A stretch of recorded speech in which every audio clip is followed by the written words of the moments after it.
Good evening. This is Papa Will. I'm back. I've learned all the things to not do on YouTube, and I don't plan to do any of those anymore. I just plan to be bringing everybody a great show from now on. And before I get started with the show, I just want to go over some things, refresh some things. We were doing the shows on the Civil War before I left, and we've come to understand that the Civil War was not about slavery. But if you've been following me all this time, hey, Queen and the whole damn thing, glad you can make it. If you've been following me since the beginning, we have also destroyed the myth that Native Americans are African Americans. There is no such thing as ever having been an African slave trade to America. That is not what populated America. Native Americans, people look just like me and you, have been here since before there was Romans in Rome, okay? And they were swarthy colored people just like we are. So the thing, open-minded, great to have you here. Great, I'm glad you was. 702 sent you. Well, I'm glad that you're here. We're gonna have a great time. So you're gonna have, you're gonna learn a lot. And you're gonna have a good time. Tell them, Queen. But anyway, like I'm saying here, is that we have come to understand that the only slaves brought to America were white people from Great Britain. And then we had what was called the crypto Christians, the Moors, the Sephardic Jews, and the Morisco Moors pretending to be Christians to escape the Holocaust going on in Southern Europe by the Holy Roman Catholic Church. Okay. And later on, we talked about the fact that that same Holy Roman Catholic Church was responsible for wiping out over 11 million Native American people from the islands in Cuba, Puerto Rico, the West Indies, straight across Southern America.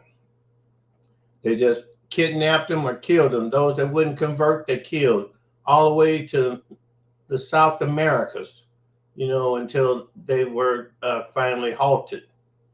And they had their own war to go fight back in Europe. Then we also have come to the understanding that the Boston Tea Party, Native Americans, once again, they were declaring independence from Great Britain. That expression, taxation without representation, right? Because Great Britain was charging them astronomical prices for the goods they were buying from the Americas, which also included the Native American, the Morisco Moors, and the Sephardic Jews. Okay. And it was to break contact with Great Britain. Although not all Native American tribes participated in that, because a lot of Native American tribes were making a great profit from Great Britain. Great Britain was sending over indigent people, no accounts, robbers, murderers, thieves, prostitutes, and no accounts. They were putting them on ships and sending them over here as indentured servants to the Native Americans on the East Coast. Later, that indentured servitude turned into slavery. Once the word slavery comes from the word Slav, and not Slovakia, but in that northern region of Asia, they came to Great Britain, and they wound up on getting on those ships to get to this freedom too. And the word slaves evolved from that. And the indentured servitude of each one of these people had a length of time, 5 years, 7 years, to serve over here in America, that it just became slavery. That's where slavery originated. Not from those slave ships bringing Native Americans over here from Africa. So let's just forget that idea. the slaves were being taken from America. Let me take my hat off so you can see my eyes, so you don't think I'm asleep on you up in here. Let me fix this lighting though. Let me see what I can do. There, can you see me better now? Yeah, you can see me better now, right? Okay. Yeah, so we have to get all the way away from that Native American being brought here as slaves from Africa. It never happened. There's no records of any ships ever leaving Africa. And just as that guy that wrote Roots, because he got sued for plagiarism for taking a fictional book, rewriting it as if it was some kind of, in some way, historical of his ancestors being put on slave ships and brought to America. That was sorry. He should have never done that. And so then that brings us to the Civil War. We're going to dispel that myth. We did that show already too. And what we've learned is that the South, it was not about slavery still. It had nothing to do with slavery. But what we have learned is that the South wanted to secede from the Union because, once again, they were being taxed unreasonably. 3/4 of the profit that was made off the goods that they were shipping to the North, they were keeping that 3/4 profit and only giving the South 1/4 of the profit, and all the product belonged to the South. It was just the shipping routes were in the North. And the North was taking all that money and building great big towers and cities and railroads and shipyards, and was leaving the South to so-called suffer from the shortage. So that they couldn't get no representation in the courts or in the Congress or in the Senate or even the presidency. Because at the time in 1860, Abraham Lincoln, who was a black man, quote, black man, there's no such thing as a black man, but, we're familiar with that word. But I really want to use, swarthy, tawny, copper color. If you want to talk about the color of somebody. And Abraham Lincoln, in his biography, he explained that quite clearly, that, he was a copper colored person and that he cared nothing about slavery. In fact, another misnomer is that the Emancipation Proclamation that was not passed through the Senate and Congress would have had enslaved all the white people in this country. All the indentured servants that were brought over from England and Scotland and Ireland were going to become permanent slaves. The war was not about that either. The Civil War was about the South wanting to secede from the Union and set up their own trade routes and keep their money in their pocket. But Abraham Lincoln and the rest of the bigwigs, the Sephardi Jews, the Morisco Moors, and maybe one or two Native American tribes did not want that to happen. They didn't want that to happen. They didn't want the South because it would have bankrupted the North. They'd have just been poor, starving individuals. Hey, Nate, what's going on, my brother? Man, I got back here, I meant to ask you yesterday. Pardon me for a minute, y'all. This is my partner, Nate. If y'all don't know Nate, y'all go ahead and drop your links, and or Nate, drop your link so they can all sign up to you. It seems like we got some new people here. And Realist, I see that you got it. I don't have my glasses on, but I can see this, your name, but look like you got you a new emoji going on there. But anyway, back to my story. They wanted to succeed so that they could keep all their money to themselves and stop having to give it all to Great Britain. Hey, Word, thank you for coming too. I got all my closest friends up here. I got the Word, I got Nate, I got Realist, I got the Queen of the whole damn thing. I got April up in here today. Thank you guys all for coming. It's been a while, I know. But anyway, so that was why the Civil War had occurred. Now, a lot of us know that when you look at anybody's program that tries to give any essence of early life here in America, they always start with slavery. And that's a brainwashing that we've all been taught. Excuse me. only a very small portion of the Native American tribes were ever enslaved. Now, the other hand, there were many Native American tribes that enslaved other Native Americans, whoever they could get their hands on. It's like you get conquered, and the first thing they would do is either kill off or enslave all the men first. So you lose all your power. And then they would take your children and enslave them and rape all the women. I generally say, they impregnated because, when you look around at America now, there are very different shades of people here, meaning that we have Asiatics. The Holy Roman Catholic Church went all the way to Southeast Asia and kidnapped natives from there and brought them back to the Americas because they were good at growing rice. And some of those, became indigenous people mixed with the natives here. And now, we have this mixed Native American that has this kind of a Asiatic look to them. That's part of the reason. A lot of people like to say, oh, well, when the Chinese came over here in California to work on the railroad, they leave out the word California because that was as far as they was allowed to work on the railroad was from California. The Great Northern Pacific Railroad was building the train lines from the east to the west, and the Chinese worked it when they got into the west. But basically, those Southeast Asians look just like you and me do today, but the apparently, and I'm still reading for this, apparently there were several more instances where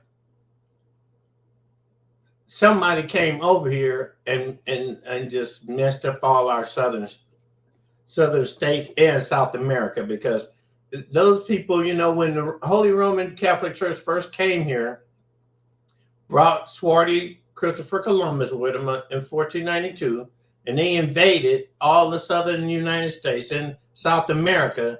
They were still swarthy. Now I'm looking for where did they, suddenly become people with less melanin. I'm still looking for that part. So anyway, that's the catch up. Now, I went to my reader, this very famous guy named Kurimeyo Awa, and said, hey, what about Harriet Tubman? She was in charge of the Underground Railroad, freeing slaves. Well, let's see, because I was watching a story on some channel. I ain't even gonna mention it because I don't remember it, because it was a fake. Here we had this guy supposedly interviewing Harriet Tubman, not Tugman, it's Tubman. And she's answering these questions. And he asked her, did you ever meet President Abraham Lincoln? She said, yes. He was a very nice white man. I had to turn the program off, because the real Harriet Tubman knew just as well as you and I do now that Abraham Lincoln was as black as she was. But when she said that, she was further reading the brainwashing that we all suffer from now. And I'm bringing this up for a special reason, because I got Nate in here and I got the Word in here. And Nate is a great speaker on our current society. And so is the Word, but Word has an extensive knowledge of Greek mythology and the Bible, the Hebrew Bible, and both of these guys understand more about what our society goes through than we all do, right? So I'm just the guy that I'm saying there was no such thing as a slave ship come over here and brought no, African slaves over. So first of all, we are not African Americans. If we were African Americans, every other white person in this country, Latino, would also be known as African American. And then that would bring out their ignorance, because they would say, no, they only brought black people over here from Africa. Well, that didn't never happen. So drop the hijack, If you know for a fact that your ancestors are from Europe or Great Britain, Scotland, Ireland, Germany, Russia, China, Japan, Philippines, if you know that your ancestors were from there, then welcome to the tribe. But if you know that as far back as your ancestral tree has told you, dodge that hijack that they were slaves from birth because they was brought over here from Africa as slaves. That is not true. Grasp the concept that if you were not from another country, that your ancestors were Native Americans, not African Americans, not slaves brought over from Africa. Just ask the last black president we had, Obama. Just ask him about, was there any such thing as the African slave trade? Because he went to a little island, so-called, where they used to flip the Africans off the ships and flip them to get ready to bring them over to America. He went there. It's a fake. The owners were forced to explain there was no such thing as any ships from Africa with slaves on it that stopped through there on their way to America. And all you guys in here know me, except maybe a couple of you, but the couple of you that are new, I appreciate you. Like, share, subscribe, support, go to my channel, watch the replays on everything I've just said to understand we have been brainwashed to believe that we're nobodies. And I think it was Nate mentioned in his live, or somebody that was in the chat mentioned about how white people seem to be afraid of us. Yeah, I had to pause on that one because, that's a mixed up story right there. I'm still trying to get down to the bottom of how it went. I know the Native American people never banded together. All the tribes of America never banded together to take and keep complete control of the United States. It slipped out of their hands into the hands of the Moors and the Jews, and it just ran amok. And then next thing you know, they were calling Native Americans Negroes. That's what really screwed us up. It was called paper genocide. At one point during slavery, if you was the father of a family, you was the slave master, and all your children and all your downline, grandchildren, nieces, nephews, whatever, were considered to be slaves according to the census. Now, these are in books. I'm not sitting here, balling off the top of my dome, just throwing stuff at y'all. Y'all know that. Y'all know me. I'm not that type. I didn't go through all that. And the parts of the historical events that I have presented, that if I'm just a little bit not quite sure of what I actually read, when you get a certain age, some things don't start sticking. Well, I'm not the type to start talking on my neck because I got arthritis all down through my neck from being so straight with everybody that it hurts me 24 hours a day, even in my sleep, man. It wakes me up out of my sleep. But that's another story, That's something for if you haven't got there yet. Arthritis is already in your body. It just hasn't built up enough molecules to cause you a tremendous amount of pain every day. And if you're fortunate, like I am, you won't get it in your hands and your wrists and your elbows and shoulders and stuff. But I got a taint growing up here in my shoulder that's going all up the back of my neck, I think because of two fused vertebrae. But boy, on Friday, I'm going to my primary care doctor, and we're going to start having conversations about these kind of things. We're going to get past all of this, But I want to, while I get the story ready, I got it up here. I just don't have it loaded. But before I go on, I want to,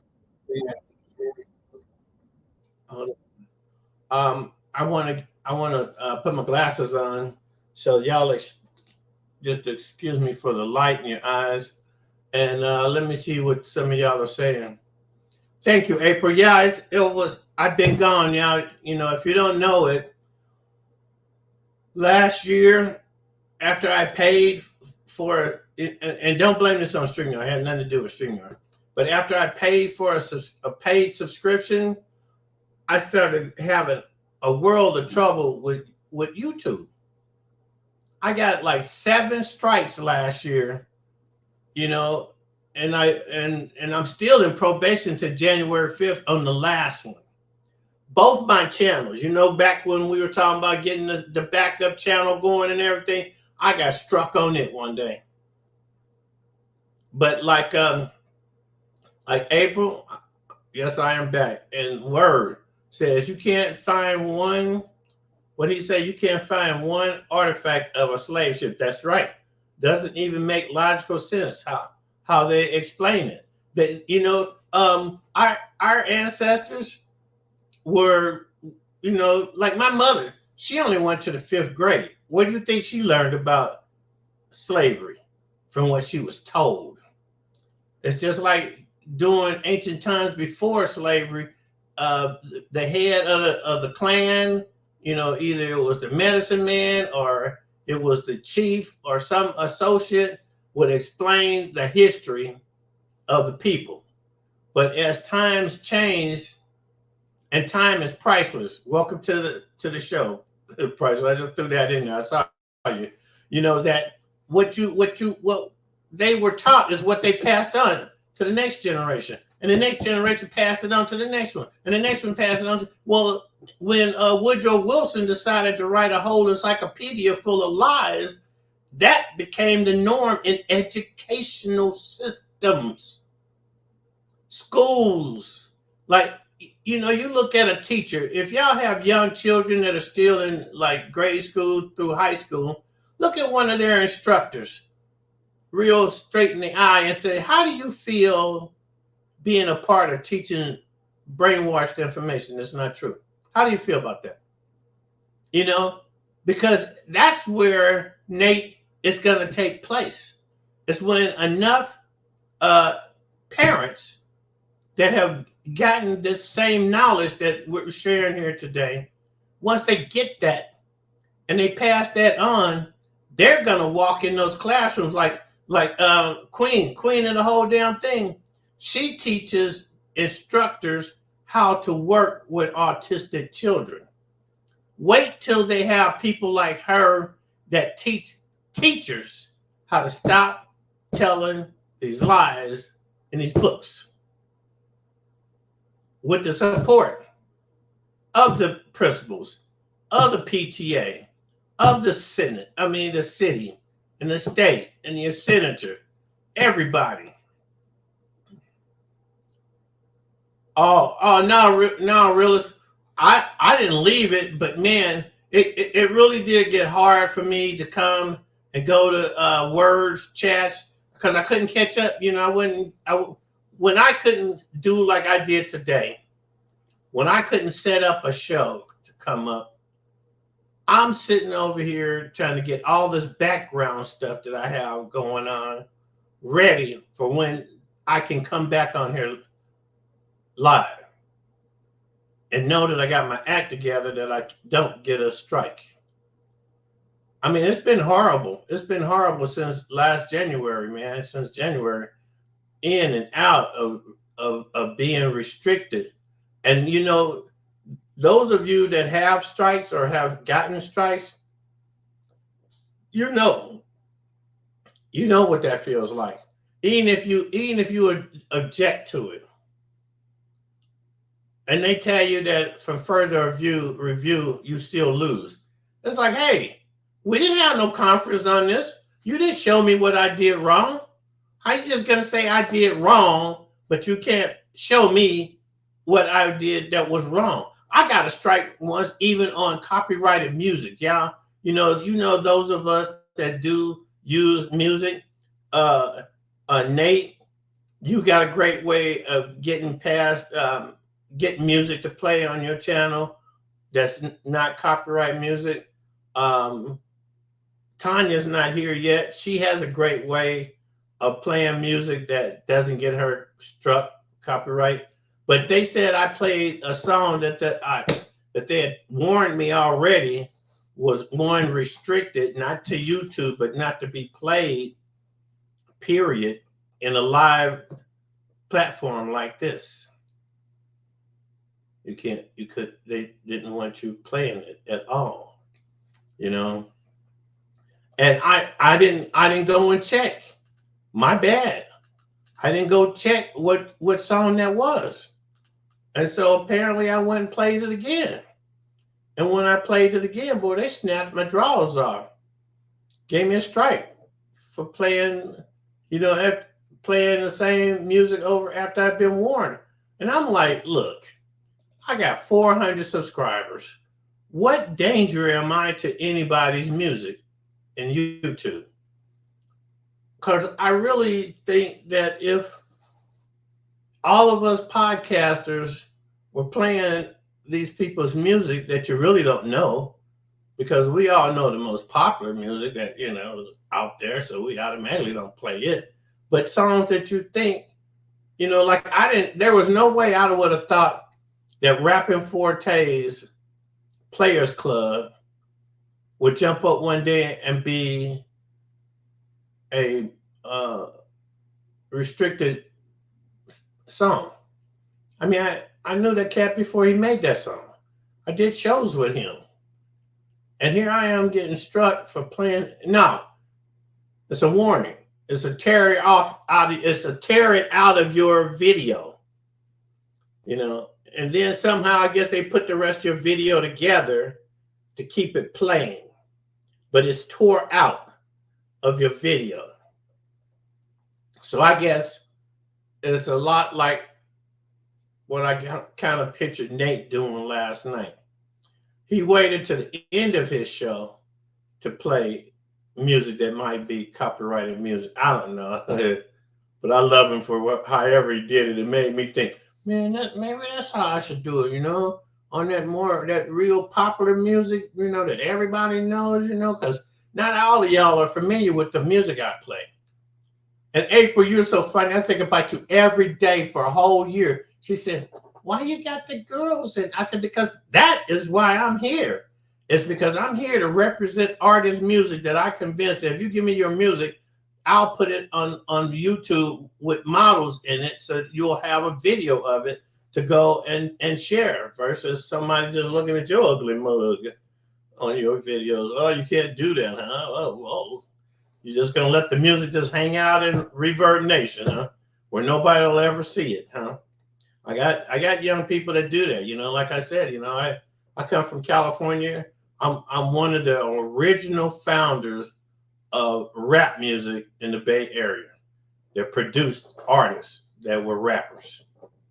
I hold the record for having the most rap shows. They call me the godfather of gangster rap in Northern California. Okay? I'm talking about from San Jose to San Francisco to Oakland, Santa Rosa, Sacramento, Stockton, Modesto, I put those people on stage when nobody else would even consider letting you have a rap show in their town. I got barred out of a town because I had Mac Dre. The last show Mac Dre ever did in California was with me.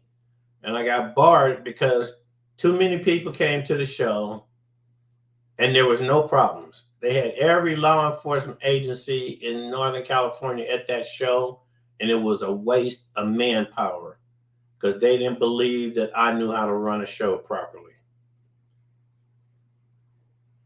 Yep, I'm that guy. I've done music with Spice One, E40, all those West Coast giants, Too Short, Digital Underground, Delinquents. I did shows with all those people. But now I'm still trying to help the little guy. I'd be asking submit your music to me so that, I can make a video for you, and then I'll put that video in my show, and, it'll be in my YouTube building, Right now, I'm just kind of waiting for this brand new intro that I created to start playing. So I'm gonna just put a little background sound on here so we could talk to the chat. And another thing, um, I heard Kalani mention this. I heard Amanda mention this.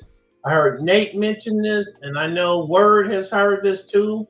That YouTube is driving its opinion to artists be more like us.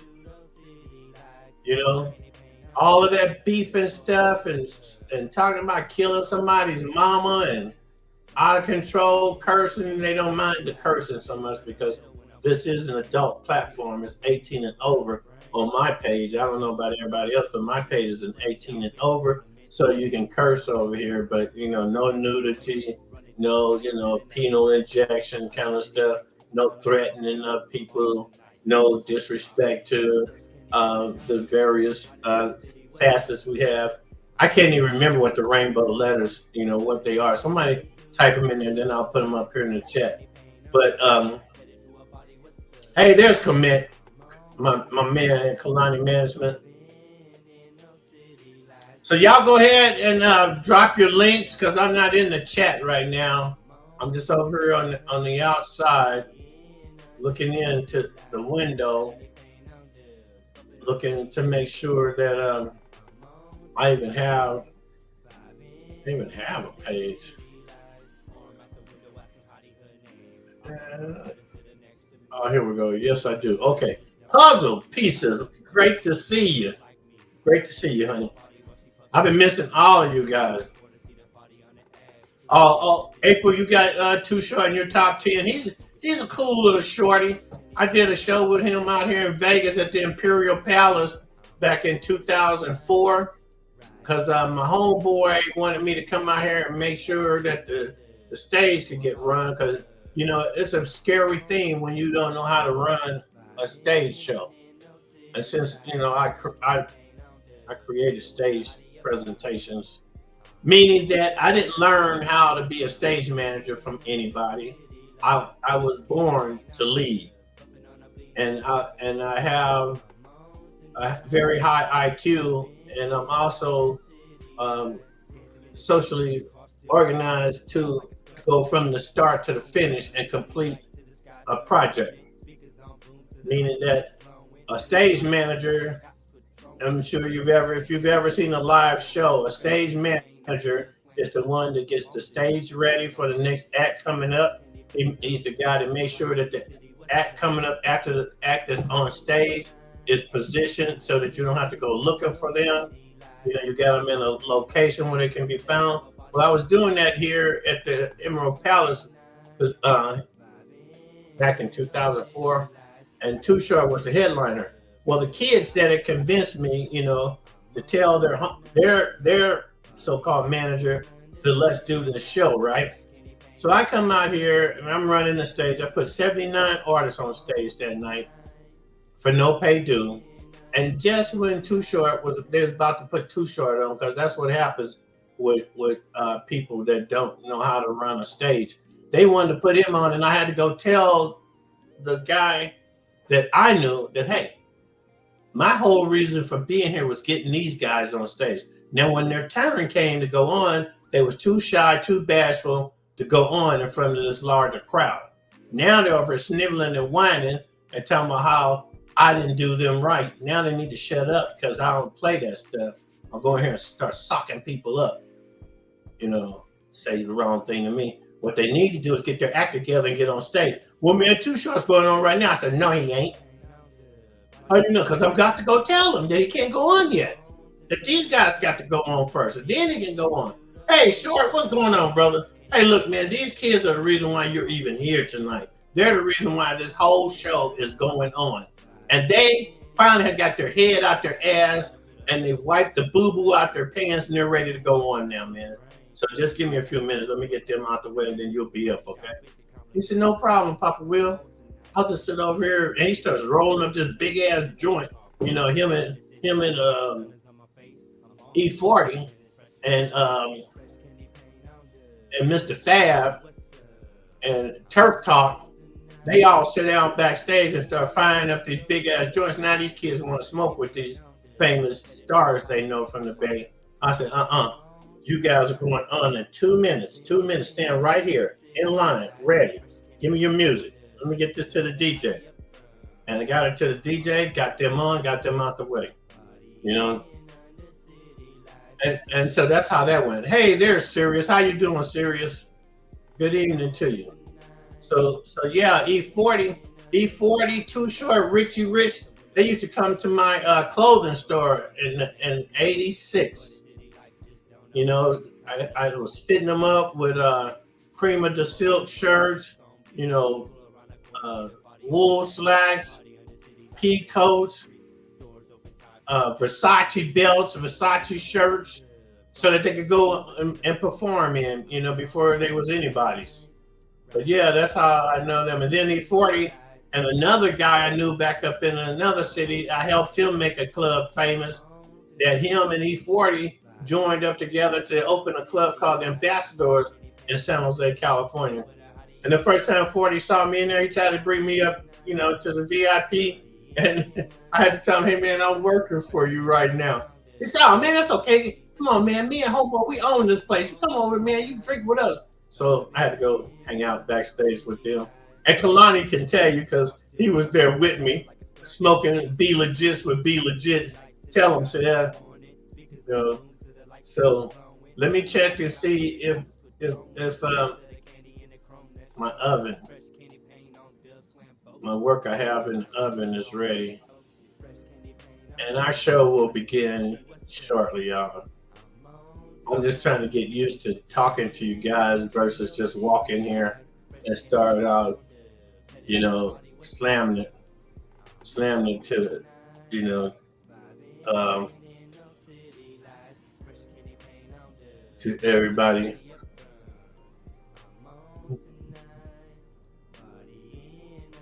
I'm glad all of you guys could make it here tonight. If there's anybody here new that's not subscribed to me, please, everybody hit that like button. And anybody, like I said, that's not open-minded, if you're not subscribed to me, DJ is good to see you here tonight too. You know, that's not subscribed to me, go ahead and hit that like button and subscribe. This is the easiest way to subscribe to a content creator, huh? Is be in the show, be new, and hit that subscribe button. And then we'll all be ready to go here. As soon as I flip this page. You know, and I want to thank the researcher and reader of the information presented today, Kuri Mayo, for allowing us to share this important educational information that cannot be found in school books. Y'all remember that, okay? And this is also in fair use. He allows me to reproduce his works. I don't read his works. I let him do all the reading, okay? And so that you know, Y2K Associates presents the Y2K Show. And welcome to the Y2K Show. And this show is for 18 and over content because, you know, we're all adults up in here. And if you want to be a troll and you want to test my adulthood, go ahead and say something that I don't like in here and see what my man, all of y'all got wrenches. So, you know, this ain't the safe place for a troll to step up and think that they can get out of control over here. Okay. So now let me go on to get us started here. Welcome to the Y2K Show, y'all.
Well, that's my little short, brand new.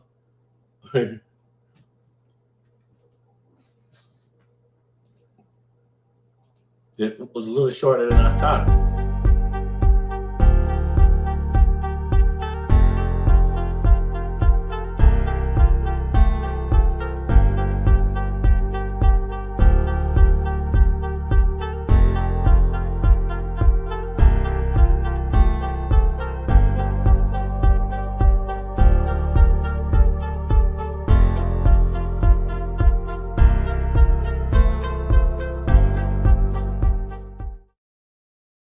Soy Roberto, El Favorito Gringo, mi pelos blanco, hecho en San Mateo, dime cuando ven a México, soy una California oso, más grande de mis sueños, es un nuevo año, nuevo tempo, no ratos or latas, no preguntas, preguntas menso, inteligente pero soy poco loco, fiestas. Quiet on the set.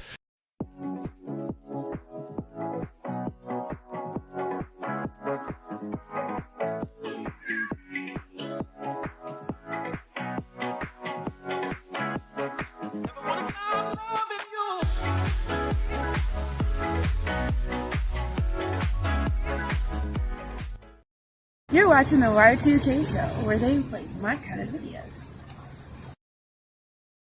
There's a reason for the seasons change, a reason for the sports that sing, a reason there's no need to explain. Oh, as I wake up to this brand new day, I thank the Lord for granting me His grace and opportunity.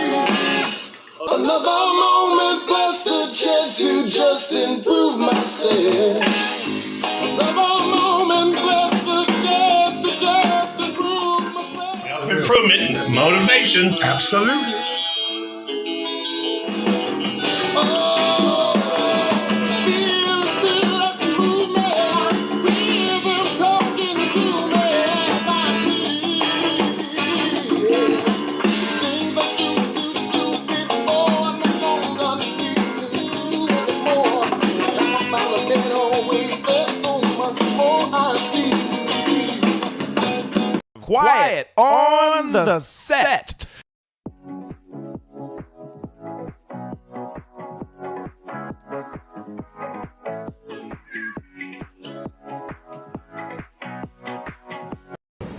Thank you for watching the Y2K show. Oh my God.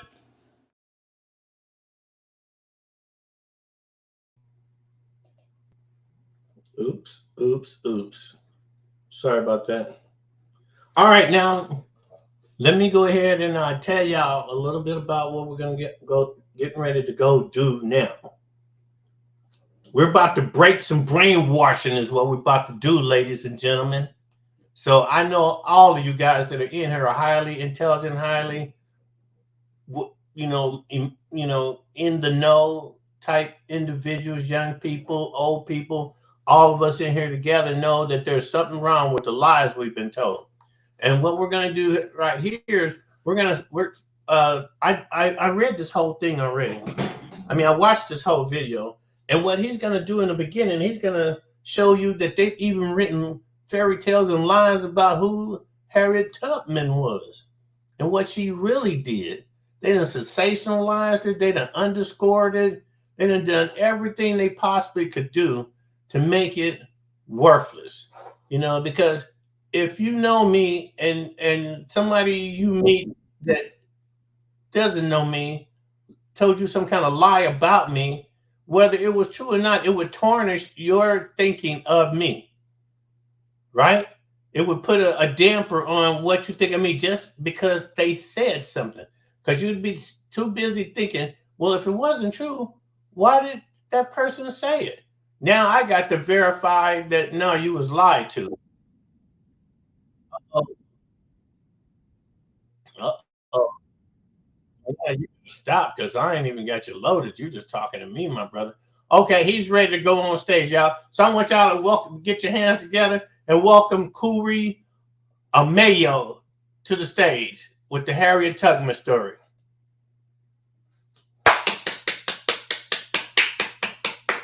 Here we go, ladies and gentlemen.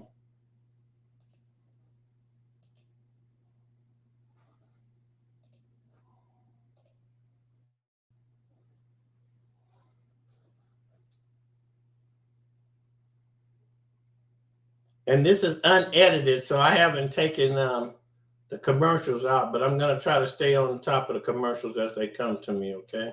So thanks for tuning in once again and spending your time with me right now.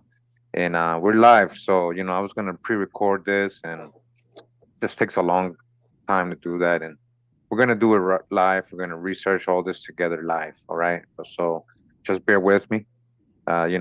It's not like always with all the fancy music in the background. Well, I'm gonna have music, but it's just if we might get some data here and there as I research. We're gonna surf the wave live. Again, thanks for tuning in. Shout out to all the patrons and everybody in the chat right now, since we are premiering this live. All right.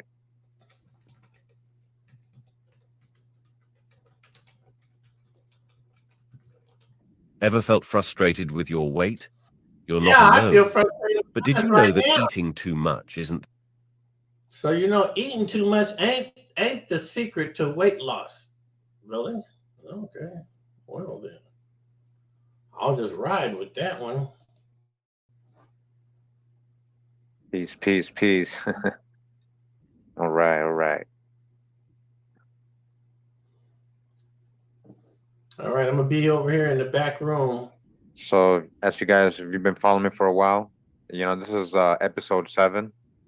So we got a couple of genealogical stories before this one, episode 1. We have Webb Du Bois, W.E. Du Bois, the Burgard Du Bois genealogy.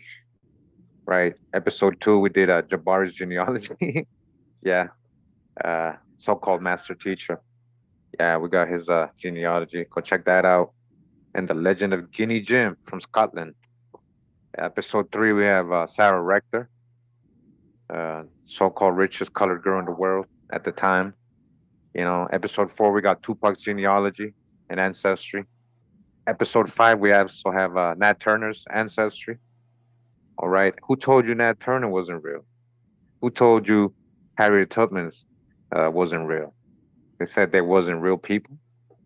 Maybe the narratives, the stories are not told correctly, but the people, the person, these people did exist. There is living descendants. All right. So episode 6, we did Michael Jackson genealogy. So if you're new to the channel, you haven't checked those videos out, make sure to check out those videos on this series. I got the playlist already made, genealogical stories. Go ahead and check it out. And some other videos here that are related to genealogy. All right. It says here in Women's Health magazine, does she have any descendants? They say Harriet didn't have any biological children. We're going to see the tree today. We're going to verify all that. And but of course, they're saying she did have a lot of nieces, nephews from her siblings. All right. And also supposedly she adopted. We're going to see that child here too. But yeah, she definitely has descendants. All right. Keep going. Descendants of Harriet Tubman share lesson from the great abolitionists. All right. Oh, what's going on here? Let's see. Okay. Let's see if we can get an extra video here for descendant. There we go. Just gonna get a little bit of her talking real quick. All right. All right, 1 second. Again, thanks for tuning in and your patience today, because we live. All right, try to get through this. So shout out to WUSA 90, I think, or 9, CBS. Fair use. We're just trying to. So basically, here's a living descendant of Harriet Tubman. It's just an excitement. She was a wonderful person. And the stories I was told, I had to wait till about 21 before I heard the story. Because back then, my mother, being a niece, could not talk because they could put them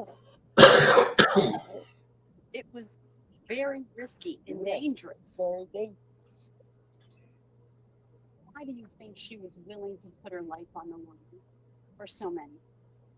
Because she had the heavenly Father. Hawa. Hawa. She was born into church and different things of the religion, and she stayed with that because she was hit in the head by a slave master, and the master went through the 2-pound weight. They hit her in the head, and she dropped out, and she stayed that way for about a month. Her mother took her home, took care of her, and healed her.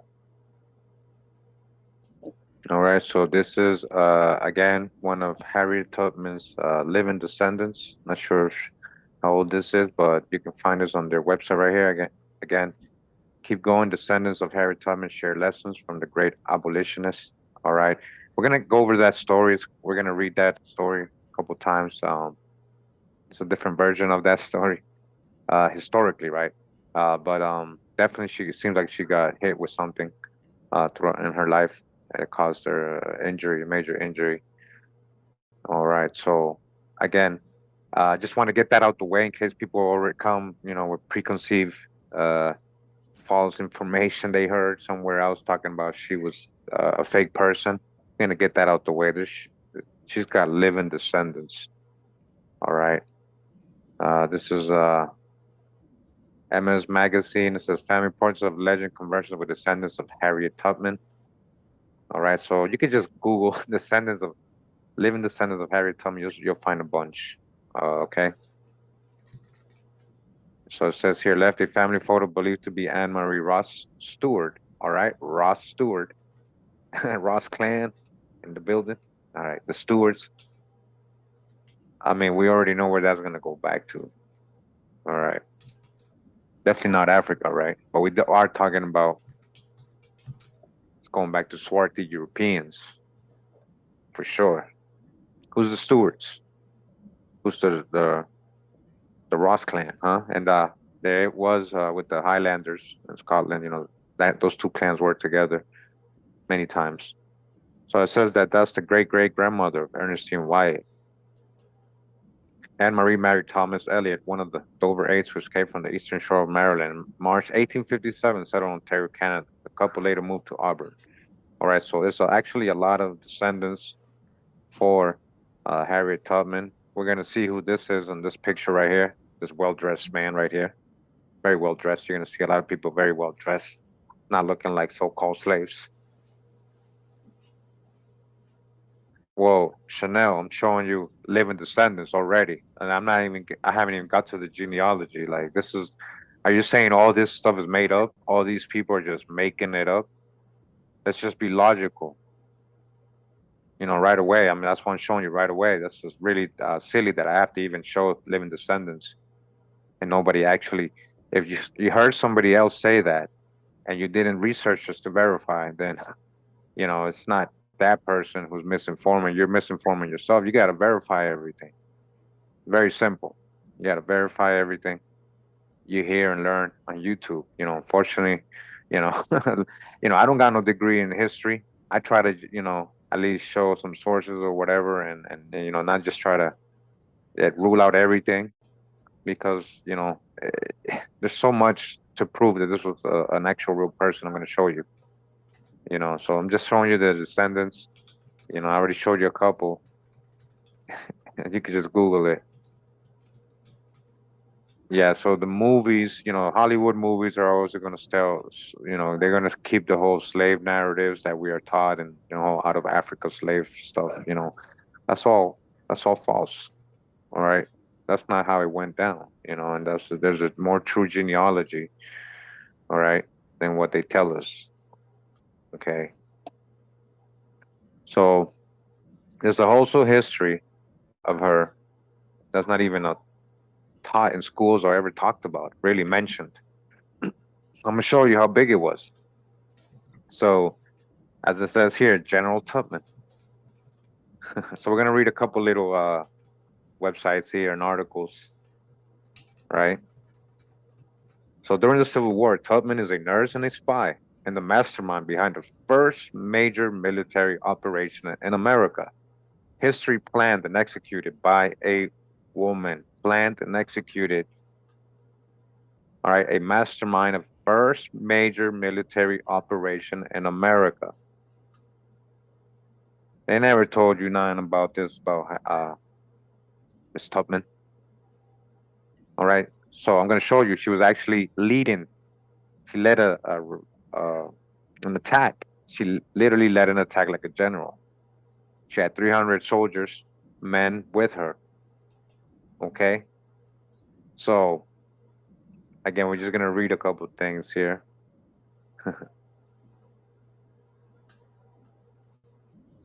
Here's one thing you need to do before buying anything Not online. watch Don't the spend damn another dime on commercial right here. Amazon until you watch It this. starts right there. So General Tubman, there's a video here.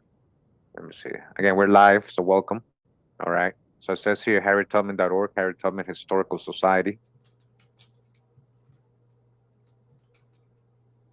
It says here, role in the Civil War. In the 1850s, saw a deeper divide between North and South. The passage of the Compromise of 1850 and the Kansas-Nebraska Act of 1854 only delayed the inevitable Civil War. All right, so we know the story.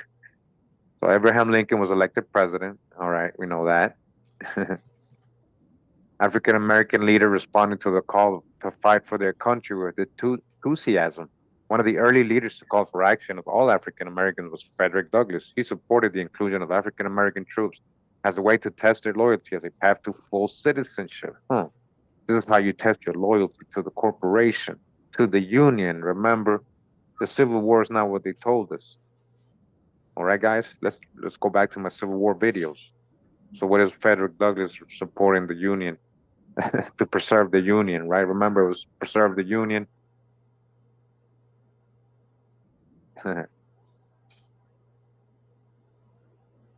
So in 1861, Tubman was recruited as a volunteer as part of the Massachusetts troop led by General Benjamin Butler. She was the only African American among the all-white troop slash the hijack. We don't know that. They can't prove that. Show me the list of names and prove who these people are. They were stationed at Fort Monroe, Virginia, on the western shore of the Chesapeake Bay. Her role at Fort Monroe was not official and unrelated to military operations. The fort was overwhelmingly flooded with fugitives, or as they were called, contrabands. Most of them came with families and small children. They were given food and put to work as manual laborers, building roads and dikes. They were not paid, and critics suggest that they had only changed masters. All right, so we're going to hear different versions of all this. That's why I'm reading different websites. In May of 1862, Tubman traveled to South Carolina, where she joined Dr. Henry Durant, the director of the Freedmen's Hospital at Port Royal. Soldiers as well as fugitives were dying. Some of the most common illnesses were typhoid, cholera, malaria, yellow fever, chickenpox, and dysentery. Tubman was knowledgeable in local roots to treat diseases. Her healing powers became legendary among soldiers. All right, so possibly some of the native roots there and the healing, the herbs, that she knew.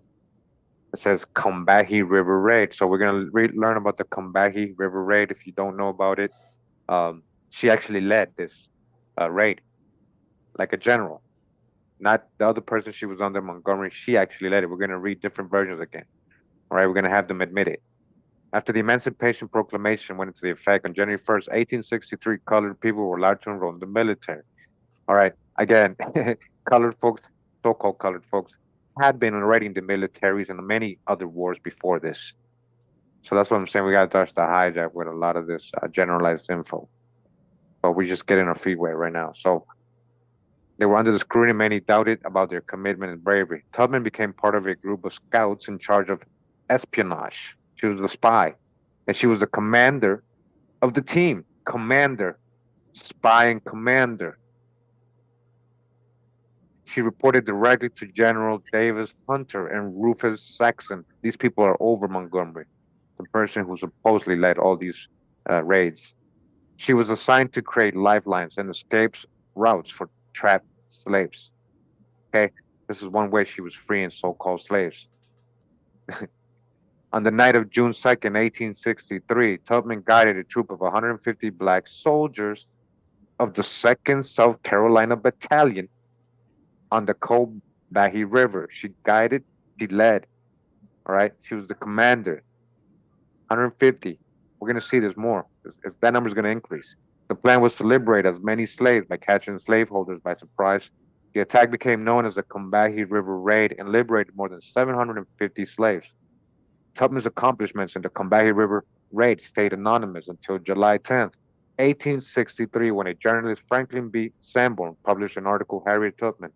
It was a biographical outline of Tubman's life.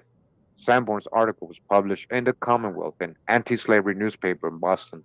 He brought Tubman to the spotlight for the first time, praising her for the guiding slaves to freedom using the Underground Railroad and by risking her life. All right. So through the military, right, through the Union's help, as a commander, as a general, freeing slaves in the Underground Railroad, huh? So efforts to recruit African Americans to the Union Army. All right, so I just want to read this page right here. All right, we're gonna get another version. It says here, WAM's NewYorkHistory.org or Woman's NewYorkHistory.org, the American Story. So we got a little bio her. We're gonna verify this information on the tree. All right.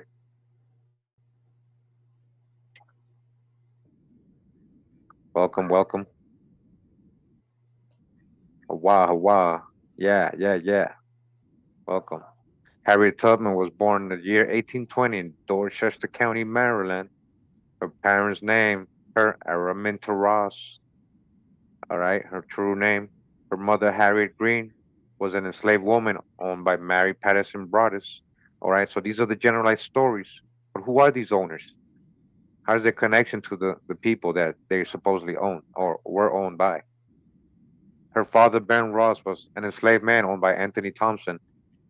They were brought together when Mary and Anthony got married. Ben and Harriet had 9 children. Araminta inherited the status of an enslaved person from her mother. She was put to work around the age of 5. When she was young, her enslaver son sold 3 of Araminta's sisters to distant plantations, breaking up her family. All right, so again, this is all going through the indentured service system. Yeah, even when you're an indenture, you get sold. Your services get sold. You'll get rented to other people. Okay. Araminta married John Tubman, local free black man, John Tubman. It's a pretty interesting, somewhat controversial theory about John Tubman, who he also may be. And it has something to do with the Phelps brothers. Yeah, the ones who impersonated Lincoln and all these other people who were so-called black. So in 1844, they got married. All right, we're going to get that on the tree.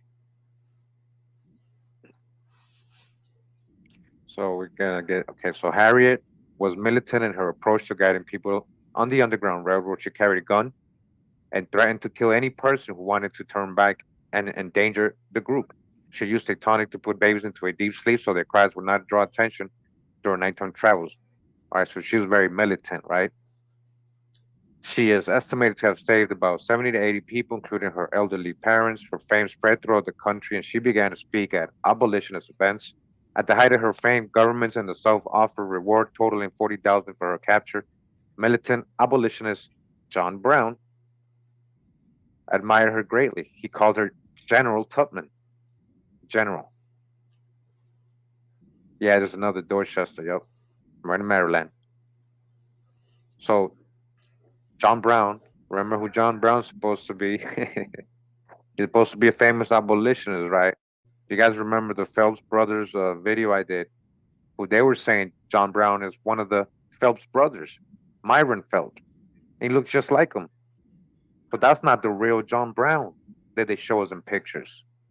Okay? We're gonna get a little glimpse of that. Before conducting his raid on Harper's Ferry, Harriet and John both believed that extreme acts were necessary to end slavery in the United States. So when the Civil War broke out in 1861, Harriet focused on her efforts on supporting the Union Army. She was assigned to the 2nd South Carolina Colored Troops. She's not just some cook. No, guys. See, they played her role. They played it down. Her role. She was actually in the regiment. She actually led this regiment. Supposed to be under Colonel James Montgomery, but she was reporting directly to Durant, who was above Colonel James Montgomery. He had to report to them. She was given the jobs of cook and nurse because of her race and sex, but Harriet was soon performing more militaristic duties. Her knowledge of the local terrain and her Underground Railroad contacts made her an ideal spy. Her race and sex made it easy for her to slip behind Confederate lines to gather information. She did not abandon her efforts to help enslaved people. She helped the enslaved people who escaped during the war find shelter and safety. But despite all of her work, Harriet was paid very little. She supplemented her income by selling baked goods to the Union soldiers. All right, so I just want to remind everybody. So when they're over there freeing these slaves from all these plantations, it's not just white folks that go on to, it's not just white folks who own these plantations. Yeah, I know a lot of people have a hard time like just really picturing that. It's like, no, it's not. Yeah, black on black. Yeah, indentured servitude. It had nothing to do with color. And, in the South, that was normal. A lot of time it was family working for them, and a lot of time they had Indians. But especially in South Carolina, like we've gone over that so much. On June 12, 1863, Harriet became the first woman to lead Union troops. She led Union troops. You gotta read between what they're telling you here. To battle. Civil War Union troops leader, General Tubman, commander. Based on information she had gathered, she led a group of Colonel Montgomery's troops and raided down the Combahee River. Those were her people. We're gonna read that. She gathered all these people. They followed her. They didn't follow him. They destroyed Confederate Army ammunition depots and storage houses and burned several large plantations, all right? They burned large plantations. White folks plantations, so-called white and so-called black plantations. They liberated 750 people from slavery in a single night. When the war ended, Harriet settled in Auburn, New York, on land she had purchased before the war. Her parents and family were already living there. In 1868, she applied for a military pension, but was denied, although black male spies and soldiers received them. In 1869, she married a black Civil War veteran named Nelson Davis, and in 1874, they adopted a baby girl named Gertie. It was only after Nelson's death in 1888 that Harriet began to receive a widow's pension from the government. Okay, so we're going to see that pension actually filled out by her in the tree. So it says here in the OAH Magazine of History, Volume 19, Number 2, Reason, Directions, and Gender in Women's History, March 2005. Harriet Tubman, spy, veteran, and widow. Okay.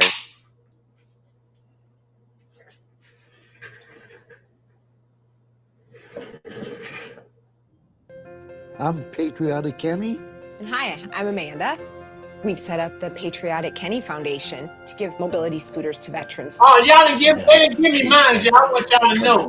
None of this. I'm a disabled veteran, and they didn't give me my scooter. I had to work for it for 12 years. Okay, get that commercial out of here. It says here on the second paragraph. I know it's a little hard to see. There we go. Harriet Tubman became the first woman to lead a group of U.S. soldiers into combat during Colonel Montgomery's Combahee River raid. Utilized intelligence gathered about the location of many of South Carolina's ammunition depots and storage houses, Tubman led a contingent of soldiers down the Combahee River on the night of June 8, 1863. All right, by night end, she and her troops had burned down many of South Carolina's largest plantations, liberated 750 enslaved blacks.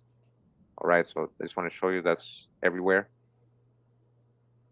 This is militarytimes.com. General Tubman, female abolitionist, was also a secret military weapon. a secret military weapon. But she didn't exist, right? Like Catherine Clinton. When the Civil War began, Harriet Tubman had already been a freedom fighter for more than a decade. All right. Shortly after Abraham Lincoln's call to arms in April 1861, Tubman realized that joining forces with the federal military would increase her effectiveness in the fight against slavery, and she volunteered for duty. She enrolled first as a nurse and then expanded her efforts to serve as a scout and spy for the Union in occupied South Carolina. Her role as an American patriot is undisputed. All right, it's undisputed. The records are there, guys. But her service as a war hero was challenged at the time. Over the years, scholars and school children have begun to recognize her significant contributions to guaranteeing Union victory in the Civil War. Guaranteeing Union victory in the Civil War, guaranteeing Abraham Lincoln, helping him preserve the Union. It wasn't all about slavery, guys. Check out Remember My Civil War videos. Born in 1825 to enslaved parents. All right, we'll see that. On Maryland's Eastern Shore, because other stories say her dad was free. Tubman later lamented, "I grew up like a neglected weed, ignorant of liberty, having no experience of it." In 1849, when she heard a rumor that her owner was planning to sell her. All right, so these are all the stories. We're going to go over in the tree. All right, so welcome, welcome.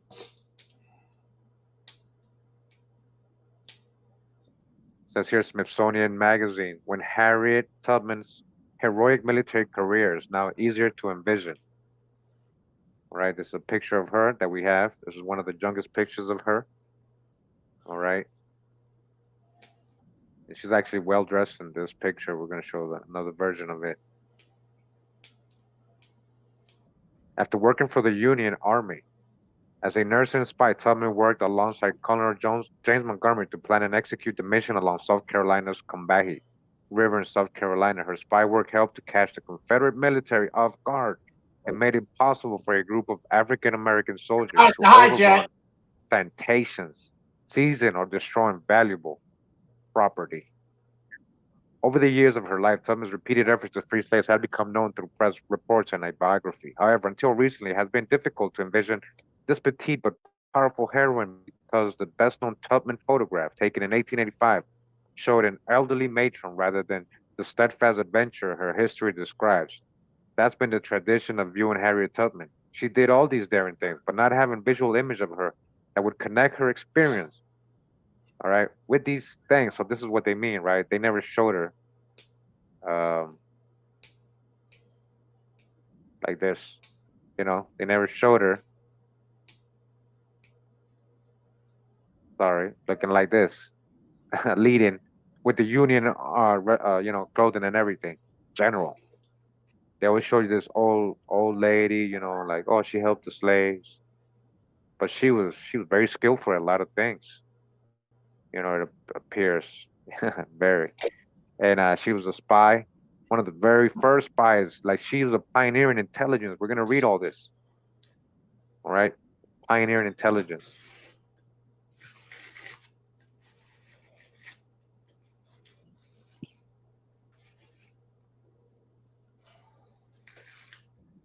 National Park Services, NPS.gov, says Harriet Tubman in the 54th Massachusetts. She might have been male, Tia. You're right. She has a so-called brother named Moses, and they were calling her the Moses of. So that's one theory.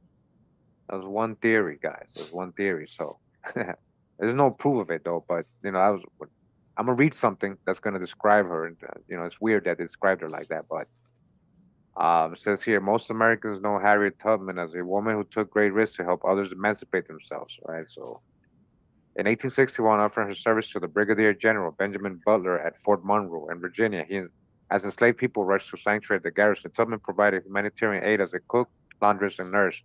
While Tubman spent the winter of 1862 in Boston, Massachusetts Governor John A. Andrews recruited her for a new assignment, performing humanitarian work in Port Royal, South Carolina. allowed Tubman to leave her nursing position and take on a role that aligned with her Underground Railroad experience. Tubman served on the front lines in South Carolina and led a scouting party of 8 men. This group obtained key intelligence for the local army leadership in March of 1863, which led to U.S. forces capturing Jacksonville, Florida. Do you understand the big role she had in helping the Union? She's a very powerful Who would have woman. thought? We didn't know this. On June 2nd, 1863, Harriet Tubman executed the most notable achievement of her Civil War service, the Combahee River Raid. She planned this operation alongside Colonel James Montgomery. He really didn't do anything. Who fought pro-slavery settlers alongside John Brown in the Bleeding Kansas conflict of 1850. We're going to read that he actually copied the way he won that from Harriet Tubman. And who's John Brown, really? On Montgomery orders, Tubman led a raiding party of the Combahee River to damage the economic power of the South by burning wealthy plantations and liberating the enslaved people held there. Tubman's talents for stealth and reconnaissance, honed during her years on the Underground Railroad, enabled the U.S. boats to avoid Confederate mines and troops. During the raid, nearly 800 enslaved men, women, and children rushed to U.S. forces and to their freedom. The irrepressible surge to the boats represented one of the largest groups of enslaved people ever emancipated at one time. National Geographic. Take 1 teaspoonful of this to shrink an enlarged prostate. Right. Luckily, I was able to get rid of my No prostate problems, issue. okay? Right. But they said she wasn't real, right? But somebody told you she wasn't real. Right? Harriet the Spy. How Tubman helped the Union Army. Most people know her as a former slave that freed others. During the Civil War, Harriet Tubman was also a secret spy, a military leader.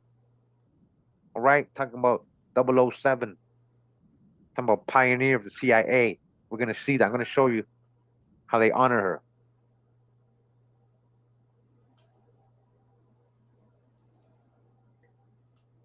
You haven't, hey Jalen, you haven't checked my Phelps Brothers video, huh? The pictures of John Brown is not him. That's Myron Phelps. It's not even, so we don't know what John Brown really looks like. But in that video, we read something which was pretty interesting. I'm going to read it again today. It says in 1863, Harriet Tubman led soldiers with Colonel James Montgomery to raid rice plantations along the Combahee River in South Carolina. They set fire to buildings, destroyed bridges, and freed many of the slaves on the plantations. When the slaves saw Tubman's ships with black Union soldiers on board, they ran toward them as their overseers helplessly demanded that they stay. One overseer reportedly yelled, "See you to Cuba." At the time, Confederates were trying to spread a rumor that Unions would ship runaway slaves to Cuba to work on sugar plantations. Tubman, who replaced President Andrew Jackson on the front of the $20 bill, is most known to Americans for leading hundreds of slaves to freedom. Do y'all remember that? On the Underground Railroad, but she also played a crucial and pioneering role Harry Tubman on in the the $20 Civil bill. War. In the Civil War, spies always wear uniforms. In addition to being the first woman in U.S. history to lead a military expedition, Tubman, all right, first woman in U.S. history, whom John Brown called General Tubman. General Tubman.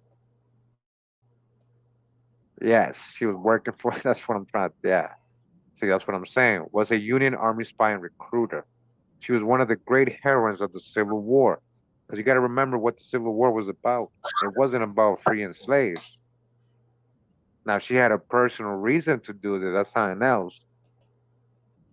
But she was working for somebody. Like, this is, working for the Union. She was a Union Army spy and recruiter. So, I just wanted to show that again. Let me see. Got a little bit more. Army.mil, U.S. Army website, right? Army honors female combat pioneer. Combat. Female combat. She's not just spying and giving intelligence. She's actually out there shooting and stuff. She's out there leading like a general, shooting. We already, they don't ever show you her like this. And remember, let's not be biased. they're raiding both. You know, if any, we're giving benefit of the doubt. There was so-called white plantation masters, right? Well, that's what they tell us. But there was also so-called black plantation owners. We've got the info already, many videos. You're not gonna be able to skip those. They're everywhere. They were everywhere, especially in South Carolina, guys. South Carolina. Check out my South Carolina videos. So, Army honors female combat pioneer, renowned abolitionist. Harriet Tubman Escher plays in history while traversing long distances and guiding runaway slaves to freedom, but historians also credit the Maryland native as being the first female, all right, to lead a combat regiment when she spearheaded a Union Army raid during the Civil War. To honor Tubman's contributions to the U.S. military and her lifetime achievements, the Army Surgeon General and Army Chaplain Corps hosted a ceremony in Washington Wednesday to pay tribute to the woman who freed at least 70 slaves while making about 13 trips back to Maryland 107 years ago. When Harriet Tubman was making her Major General Deb Kudelich, Army Recruiting and Retention Task Force Director, she was able to slip in and out spaces, often unseen because those around her didn't expect her to have the ability to do anything out of the ordinary. But she was helping our military, saving lives, and ultimately impacting the course of the U.S. Army's fight against the Confederacy. All right? Major influence for the Union winning, guys. On June 2nd, 1863, Tubman led 150 African-American Union soldiers in Combahee Ferry raid, an operation that rescued more than 700 slaves according to the National Museum of African-American History. Tubman served as a nurse and Union spy, using her navigational skills that she developed during her time traveling on the Underground Railroad. Tubman, already familiar with the terrain and clandestine activities in the region, helped the Union with raid planning and went on a reconnaissance mission. All right, so we already got this. So it says she knew the field, she knew the environment, and she knew what was happening in the world where she conducted her operations, said Major General Heidi Hoyle, acting Deputy Chief of Staff of Logistics. Okay. In 1865, the Army's 12th Surgeon General, Joseph Barnes, appointed Tubman as nurse matron at Fort Monroe's Colored Hospital in Hampton, Virginia. Tubman also traveled to Florida to treat and cure Union soldiers with cases of dysentery, an infection of the intestines. Tubman used natural herbs to cure the soldiers of the ailment, which became one of the leading causes of death during the Civil War. Okay. So a skilled cook too. I mean, she was doing everything for the Union, right? Like major role, major influence. It says here intelligence.gov. Intelligence.gov. Okay. Harriet Tubman, an American icon and spy. Yeah. Nearly 200,000 African Americans fought in the Civil War. Those are the ones that are classifying as black. Yeah. Many that were being classified as so-called white. There were also, you know, black folks and Indians. Native Americans. Right? That they're not even included in all this. They never even mentioned it. So you got to dodge the hijack. You got to start getting specific. Show me what person you're talking about. Yeah. Specifically. Who you talking about? Who you talking about? Where? So Harriet Tubman was one such Union spy, long honored and remembered as one of the iconic conductors of the Underground Railroad. Tubman escaped slavery and risked her life countless times. All right, so shortly after hostilities began, Tubman was recruited by John Andrews, the abolitionist governor of Massachusetts, to assist Union forces occupying coastal South Carolina. There, Tubman provided medical, and other care for the many escaped enslaved people that flocked to Union lines. Tubman recruited a number of them to act as river pilots and scouts in activities designed to undermine local Confederate support. She and her scouts collected intelligence that enabled Union Army forces to liberate enslaved African Americans, thus to hijack and destroy goods and property of local plantation owners, which again included so-called black local plantation owners. Tubman accompanied one such raid in June 1863 up the Combahee River. So remember, not just accompanied, she led. She was the commander. She was the general of that raid. She led fighting. Yeah. A most remarkable woman and invaluable as a scout. Okay, so this is some of the records here. So Harriet Tubman's formal request for benefits for her wartime service, the congressional bill authorizing additional compensation to Harriet Tubman for her wartime records, right? So we're gonna get to the tree soon. Okay, we're just going over this just to make sure guys see it's not just, all right.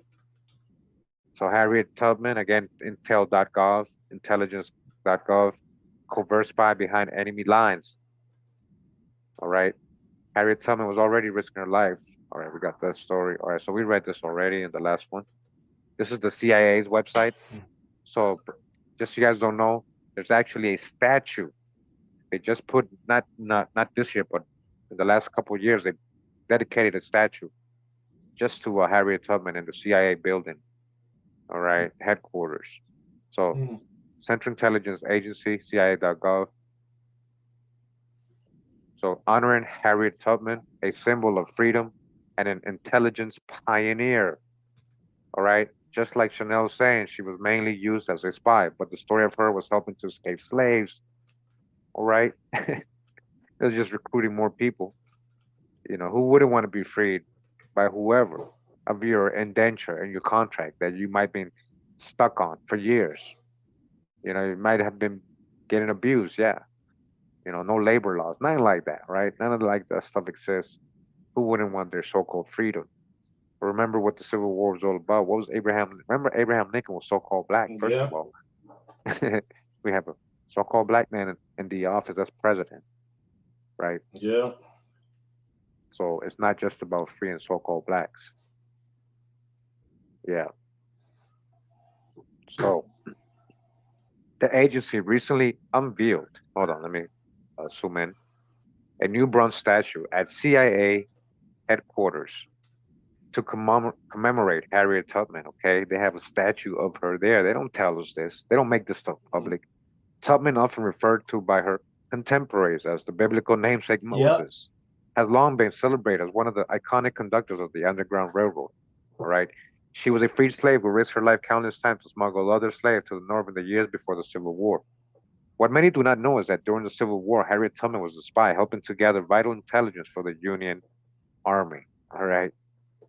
A symbol of freedom, born in Dorchester County, Maryland. We're going to go ahead and get into genealogy. All right.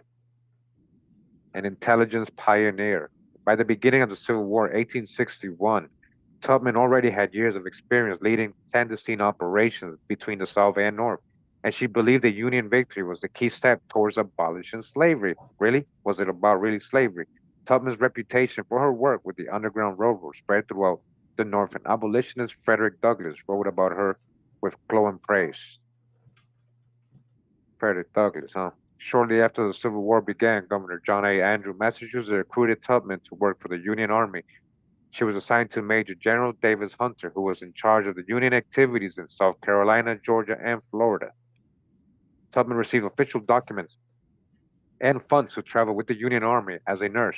Although she did perform nursing duties as she visited different hospital camps, she also worked with the Union Army to recruit spies, scout waterways along the coast, and report valuable intelligence to Union officials, while at the same time helping enslave local to freedom. Tubman supported the Union's Army intelligence by using the tradecraft she learned as an operator on the Underground Railroad, right?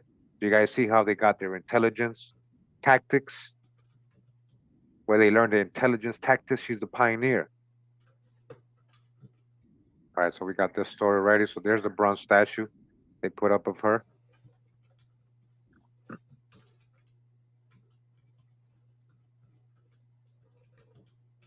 All right, so that was from the CIA.gov, and some more over here from the CIA.gov. It says Black dispatches, Black American contributions to Union intelligence during the Civil War. All right, so it's a little generalized with a mainstream, you know, out of Africa, slave narratives, but yeah, so-called black. There was black on both sides, and yeah, they're not really telling the whole story. See, so this is what World Fact Book says here. Go to the World Fact. Okay, let's see what we got here. We got something here on Harriet. This is what telling the truth means, yo.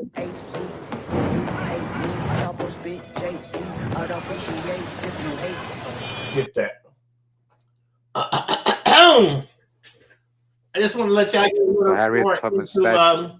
the show before I As start part of the yelling. 75th anniversary celebrations in 2022, the CIA, all right, not too long ago, guys, the CIA unveiled a statue of Harriet Tubman outside the main entrance to the auditorium and opposite the Nathan Hale statue. The Harriet Tubman Monument is a copy of the sculpture erected in 2018 at the Equal Rights Heritage Center in Auburn, New York, the town where Tubman lived until her death in 1913.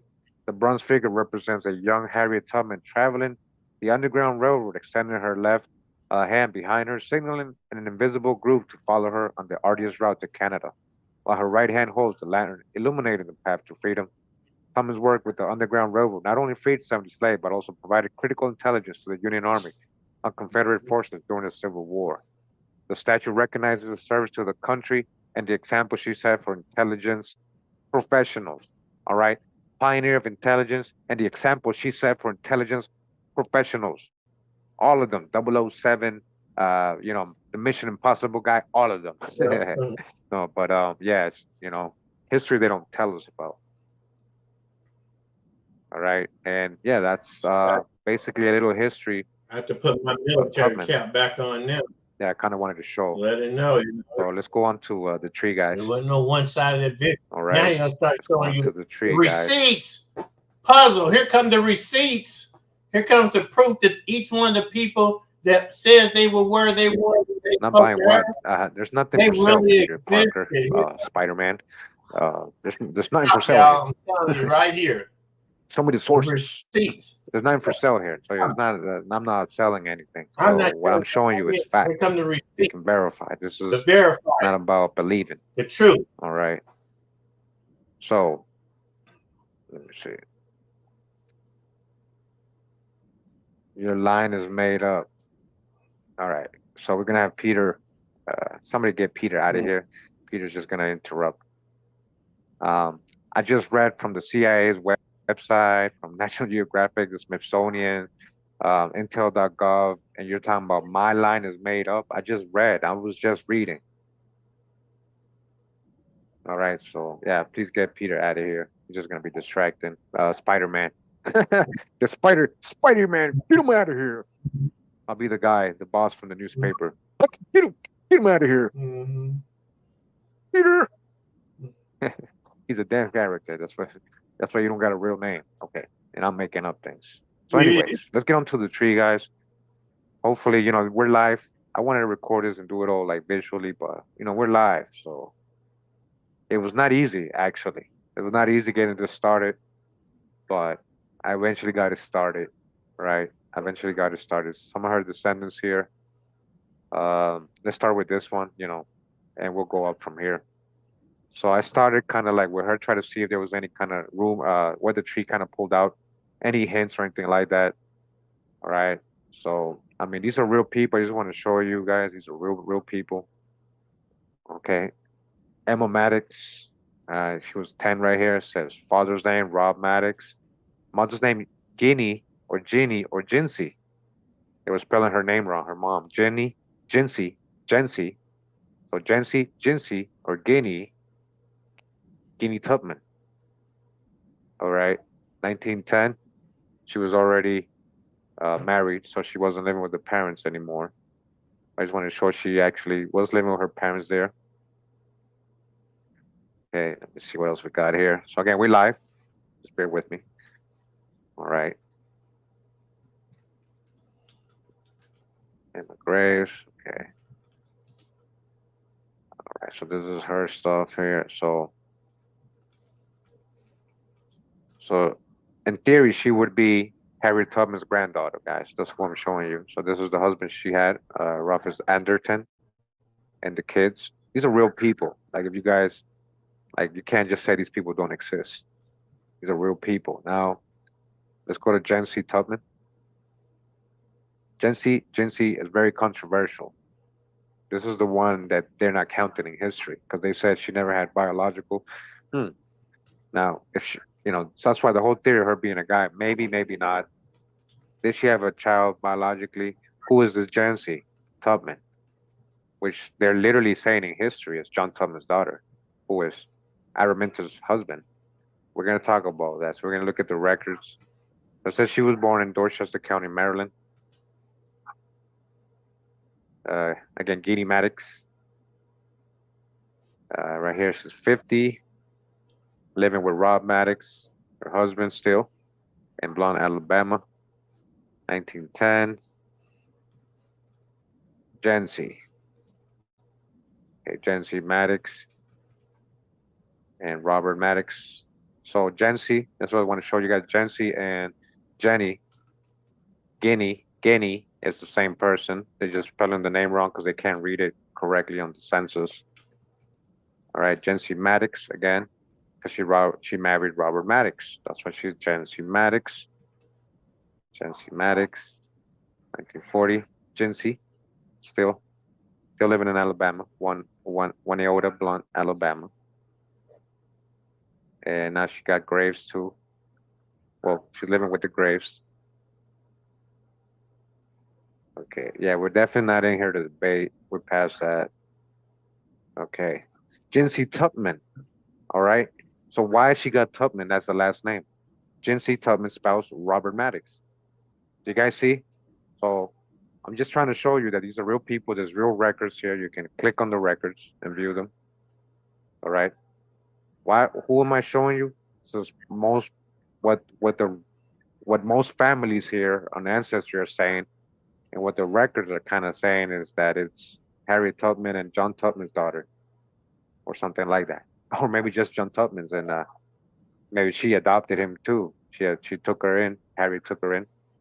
All right, but yeah, that's what it's showing here. So again, this is the record. Let me see if we can find her. Robert Maddox right here. And Jency Tubman, okay? State of Alabama, a marriage record.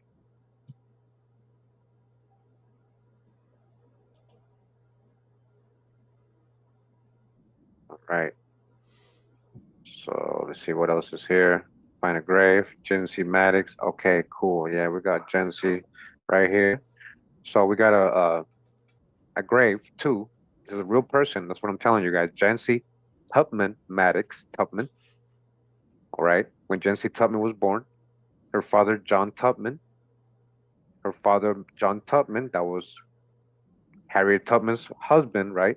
Her father, Tubman. How come they don't ever mention Jency though to us? They only mentioned the one she had with Nelson. You guys see that we were hearing she adopted Gertrude. That's a whole different person. That was also her supposed to be stepdaughter. So, adopted one. So Jency Tubman is never mentioned. And over here is telling this is actually a grave, and the grave is near, right where Harriet Tubman and her dad, John Tubman, is buried. So John Tubman was 25. She married Robert Maddox in St. Clair, Alabama, United States. They were the parents of at least one son and 4 daughters. She lived in Preston. All right, so that's where we saw the first person. That was her mom, right? Jency, right? Again, real people, real descendants, real records. It says additional information. Now it says you have Jency's mother listed as Araminta Ross, aka Harriet Tubman. The surname Ross was never a surname Harriet used. Her father chose that surname in 1865 following the end of the Civil War. And 2 of her brothers chose the name Stewart to honor the families who hid them during the Underground Railroad days. The Ross was not the family that owned Harriet. The only surname she used was that of John Tubman, her husband. And they were not legally married. As slave, Harriet was allowed to enter into legally binding contract, which is exactly what marriage is and was throughout history. So it's a lot of stories. A lot of stories. That's this person's. In fear that her owners were about to sell her, says in 1849, Araminta Ross fled to find her freedom, but John Tubman remained behind. The only record of a child of Araminta would appear to be Gertie Davis, who was adopted by Araminta and her second husband, Nelson Davis. All right, so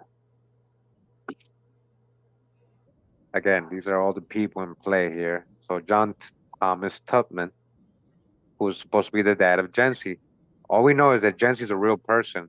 Somebody's got to be her mom. And she is carrying the Tubman name when she got married. She got married as a Tubman. And she became Maddox. Okay. Go back to the tree real quick.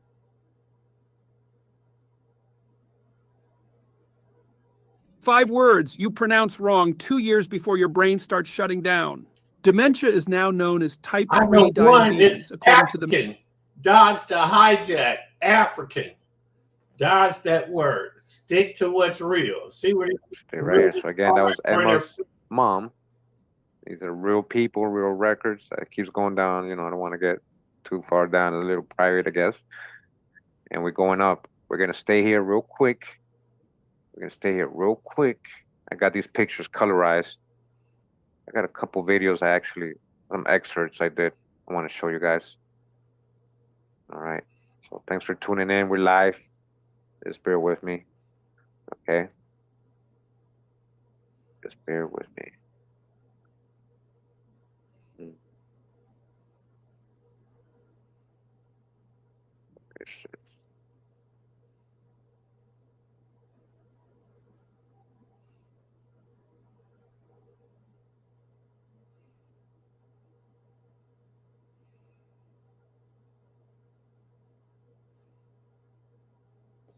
Man, my mother was born in 1918, 5 years later after Araminta Ross deceased. But my grandfather his ancestors were born before the 1600s, 1800s, before the 1800s, in the 1700s, the 18th century. Like my grandfather himself was born in like 1880, between 18, I'd say he was born between 1863 and 1872, somewhere in there. I'm not sure. I was really young when they gave me that piece of data. But like all brainiac children, I just tried to carry it on to something like this could show that somebody exists like this. Look, they got lines of connections on people that you can't even imagine to prove who we're talking about, that we're actually on the right track of the person that has been declared the reason why we're here tonight. This is better than playing cards. I grew up playing cards. It's like a hand of cards right here. Play your hand. If your hand beats the hand, then take it. Take it. Take all of them. Shut them out. Don't let them get nothing wrong past you. Dodge the hijack when it doesn't apply to you. Wow, we're back. All right, so hold on. Let's so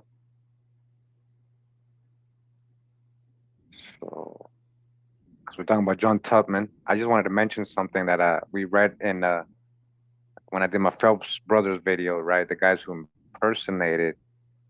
So this guy right here to the left, that's Stephen Phelps. That's the guy they used for Abraham Lincoln. Mm-hmm. A lot of the portraits when he's younger, who has no beard, is actually another of the Phelps brothers, Myron. Mm-hmm. And then there's another one. This guy right here that was his wife. So, we're gonna get a little expert at this, but it mentions something about John Brown and John Tubman. All right, so pay attention. It says here, William Phelps, aka this is William Phelps here, guys. I'm gonna show you. I did the genealogical tree. These were real people. These were the pictures that were popping up. As you guys can see, he looks just like her. Look, guys, his eyes, he's chubby like her. That's just one coincidence. I'm going to show you many when it comes to these Phelps brothers and who they look like. And down here we got brother Stephen Phelps, aka Abraham Lincoln. Right here to the left, guys, that's Stephen Phelps. You guys didn't know. That's what he looks like. Doesn't he look exactly like the pictures of Lincoln and the drawings of Lincoln? And this is supposed to be Lincoln on the right, looking all young. All right, so just soak it all in real quick, guys. We're going to read a couple of things. Soak it all in. And remember, we know Lincoln was a so-called black man. Jefferson Davis has been described also as being dark complexion in many accounts.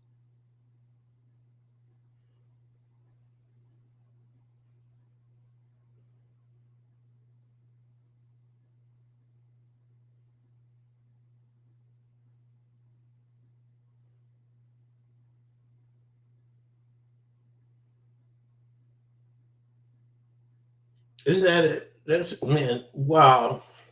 Can you believe y'all? Anybody in here that's younger than me, y'all lived till this information right here became knowledge to you.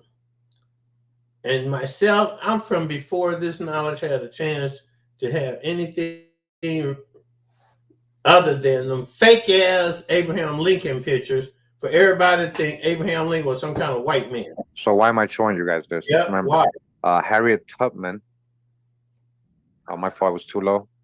Well, basically what I was showing you is that the Phelps brothers were impersonators. And they impersonated a lot of people in history. Not impersonated like they were doing it as a show. Like they were used. These people had power. They were had some connections, important people. They were used, their faces, for a lot of the people we think as historical people. See? So in this one, they're showing Myron Phelps, one of the brothers. He was Jefferson Davis. See? He's supposed to be the Stephen Phelps was his brother who played Lincoln, right? Impersonated so-called the fake Lincoln. They're supposed to be going to battle, but they're brothers. So Myron Phelps is playing Jefferson Davis and Stephen Phelps is playing Lincoln. And he also was John Brown.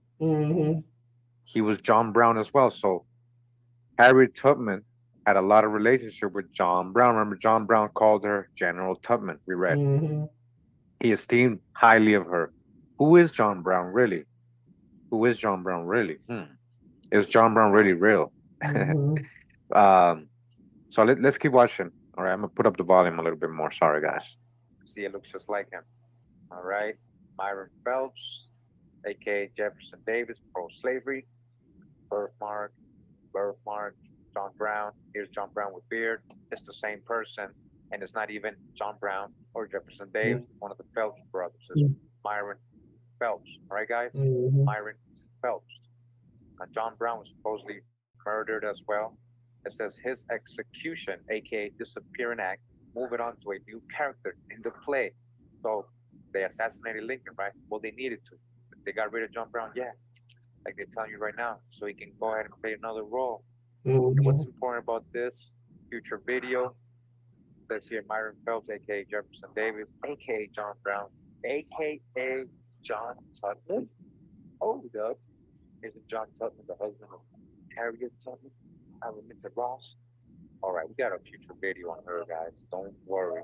I want to get sidetracked here, but it's pretty deep right here. So going back to the tree, the Stephen Sumner Phelps, Myron Phelps over here, and Alexis Phelps. His house is actually very historic. It's listed as U.S. National Register of Historic Places. It says here the Alexis Phelps house is a historic home located on the Mississippi River in Apopka, Henderson County, Illinois. The New England-style house was built in 1833 by Alexis Phelps, a fur trader and one of the first settlers of the region. Phelps, who was born in Palmyra, New York, settled on a piece of land known as Yellow Banks, which his brother Stephen had purchased in 1828. Alexis and Stephen Phelps founded Opaka, which they named for the Native American. To this, Stephen. Well, I'm not really talking, guys. This is a recording of an old video. I can hear it good. I don't know why it's not working. Hold on, let me Oh, I'm sorry, guys. I wasn't sharing sound. My fault. My fault. My fault. My fault. Let's see what's going on. Okay, it's gonna work now. Watch. Here we got brother Stephen Phelps, aka guys. Pictures of Lincoln. We're gonna read a couple things. Soak it all as being dark. Not it, right? Let's keep going. Oh, who's this? It says Myron Phelps. All right, another the brother. You can hear it now, right? Okay, because I wasn't sharing the sound. He's the one they modeled Jefferson Davis after, and he also is John Brown, the abolitionist. Look at the resemblances between Jefferson Davis and John Brown, guys. John Brown actually came out later in time when he would be older. There's Myron Phelps, that's like him. Birthmark. Here's John Brown with beard. It's the same person.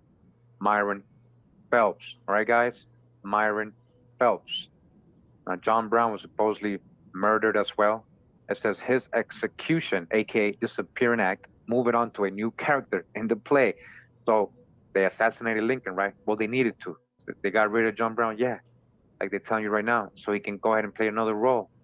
And what's important about this future video? Says here Myron Phelps, aka Jefferson Davis, aka John Brown, aka John Tubman. Hold up. Isn't John Tubman the husband of Harriet Tubman? Araminta Ross? All right, we got a future video on her, guys. Don't worry. I want to get sidetracked here, but it's pretty deep right here. So that image was showing John Brown before he got murdered. So I don't know who drew that, you know, because he got executed, guys. Supposedly, right? Just got assassinated, right? And so all of a sudden, they're saying it's John Tubman. What's the relationship with John Brown and John Tubman? Are they the same person? It says John Tubman was a free man, a free person of color. And you guys see he come from, I'm going to show you the tree. He was well dressed in the pictures, and yeah, he was well connected. So they actually show in that drawing. Let me go back.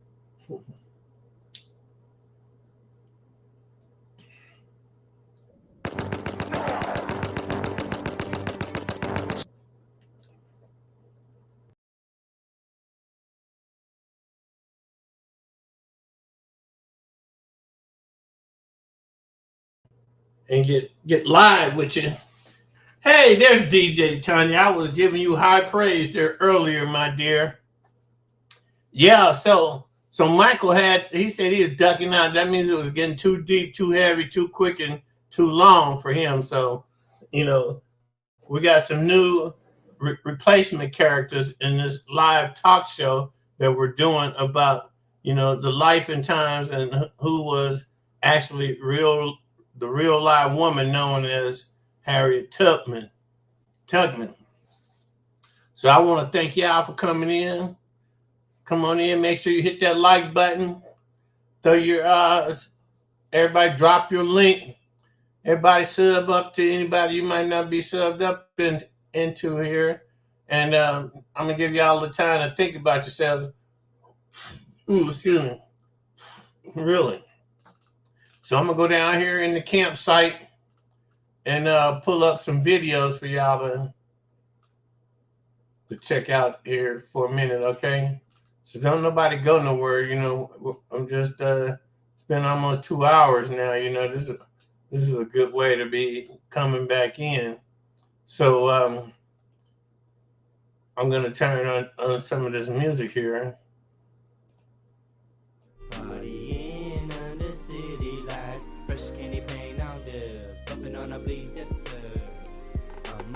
Because we got DJ Tanya Renee up in here. She had to get up in here and process the show. His get down to Queen and everybody that be with us tonight.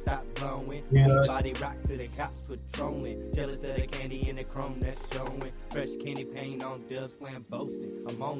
Yeah. Queen, I heard that. Go on, get up there on that floor and be kicking them shoes up. So yeah, this is a deep ass song right here. And once I learned them buttons while I was out there on punishment, where they said you can't go live, I sat over here went pre-record with my StreamYard edition and learned more about the combination of flipping and moving and changing my buttons, you know, and making this show as interesting as I could possibly, you know, do. Because when you know how I am, you know, I'm more than just a DJ or a videographer, and you know, I'm the king of the whole damn thing. And I'm so glad to be back. So that's what we're into now. Just keep that in mind, okay? Because I'm gonna take some time out to talk. That's what I told myself I'm gonna start doing in my shows, because I don't like people telling me what to do. So I watch TV to be them, shoot them up, burn them up. They don't do too much politics and words coming out their mouth. They leave me out of it. You know, because I like that action heroes like sport. When you watch professional sports, you can turn the volume off and you won't be getting brainwashed to the show. Because then nothing that's being said by the commentators or the commercials is being triggered your thinking of how we all got here to where we are today. So the thing is, just give praise to the Most High and realize that the mission is now. And the formula is, I'm gonna tell y'all the formula.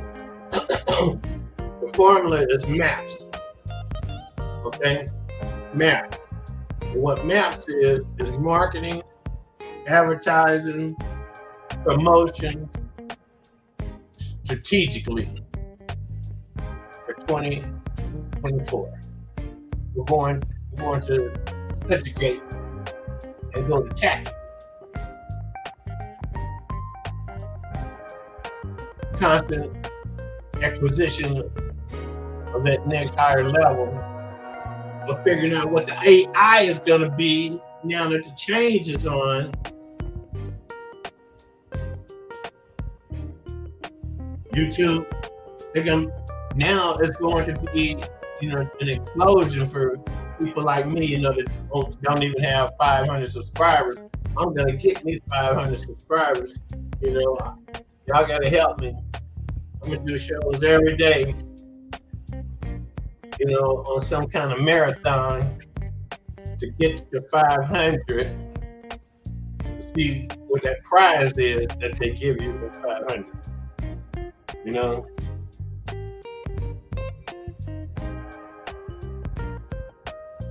And see, I own the use rights of all the music you hear over here. Yes, it's all on me. It's good. It's cool. I had to sift through a lot of it to get down to various parts of it.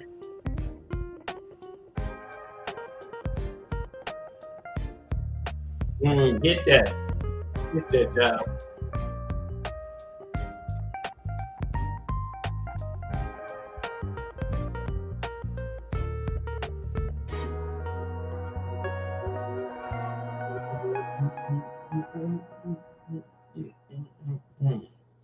Damn, that's some of that hardcore.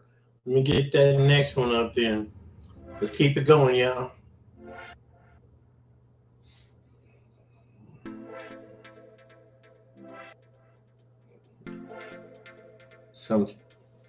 But while I have this chance, while talking, welcome to the Y2K show, where I play your kind of videos.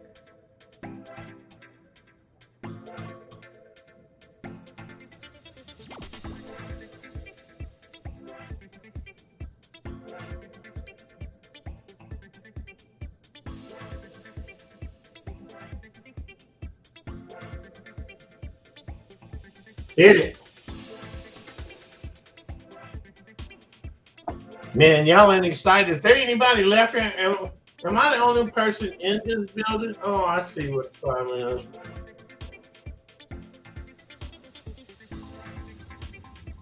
Yeah.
Yeah, once again, man, I want to thank y'all.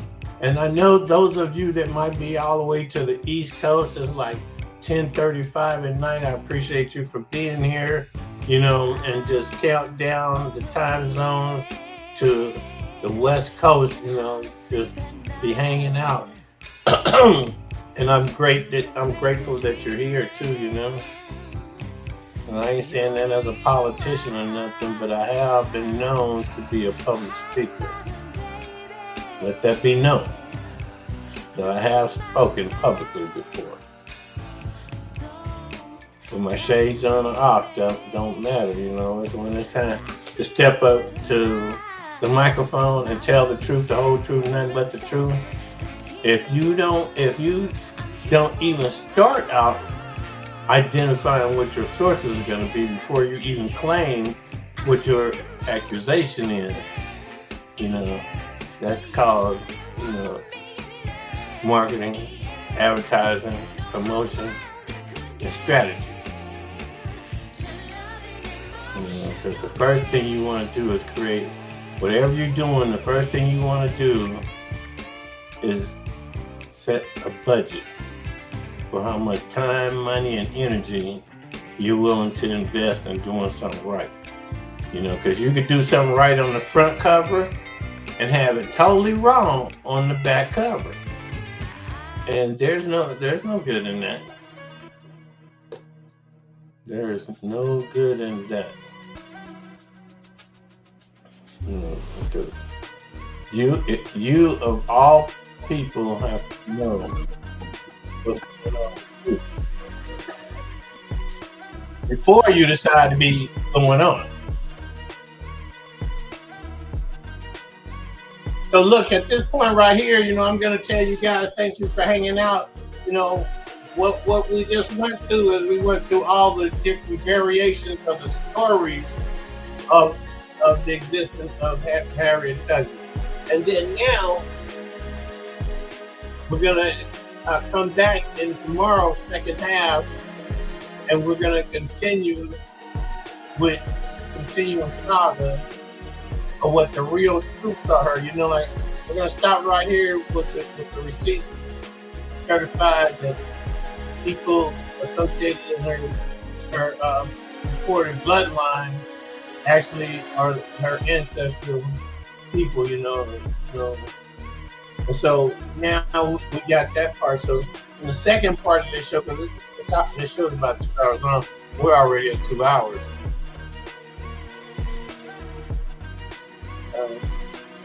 So I'm just reading the headline up over there. It's faking itself out. The AI is kind of it's like in the new enough energetic movement out of me to ascertain that my Wi-Fi connection is good. So you're not understanding what I'm saying because I'm talking to y'all in code. You know. But tomorrow, when we come back, then we're going to start looking at the actual actions that are recorded that she participated in and dispelling any hijack that was included, like the president representative. And do that shit for more and more. We got some more than just that history in the right? Do.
Baby, you give me ice and fire.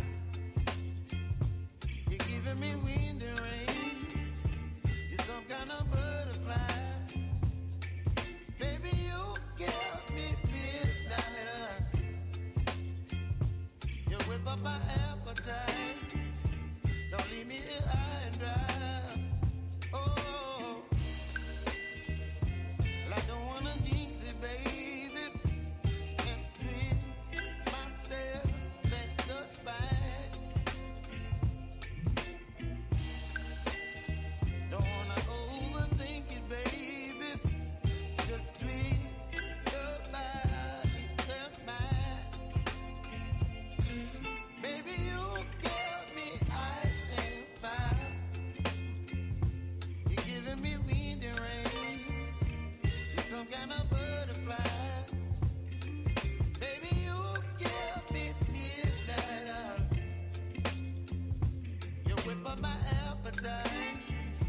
Don't leave me here high and dry. Oh, but I don't wanna jinx it, baby.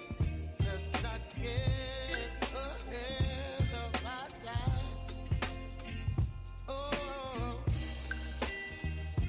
but I don't wanna miss you, baby. So I stand up and speak just my mind. Oh.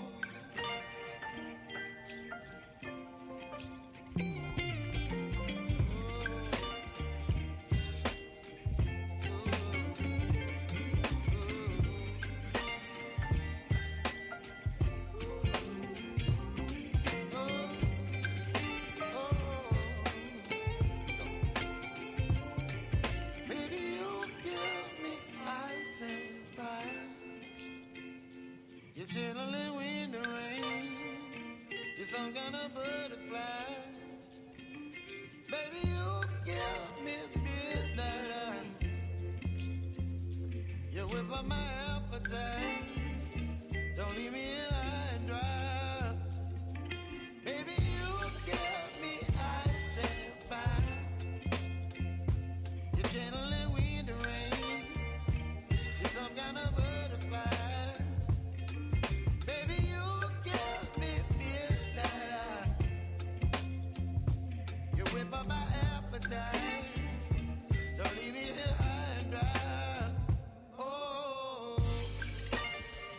oh, oh, oh,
Yeah, Michael had to go and turn it in for the night. But I'm just so excited to be back, and I'm so glad you guys are here with me doing the damn thing.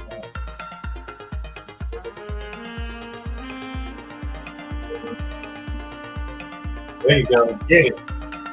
Get it. There's that lick right there. Get it. Get it. Get it, y'all.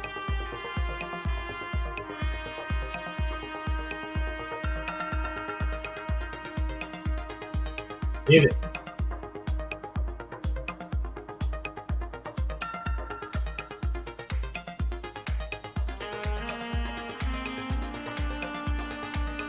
Get it.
Get it, y'all.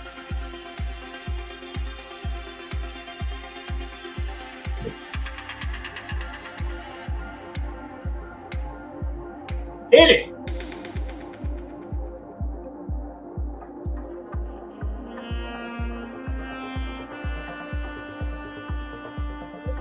Yeah.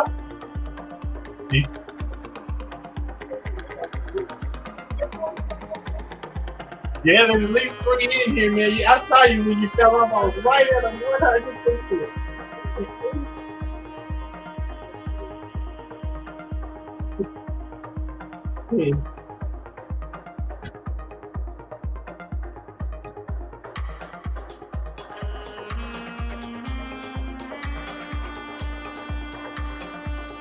Hit it, y'all.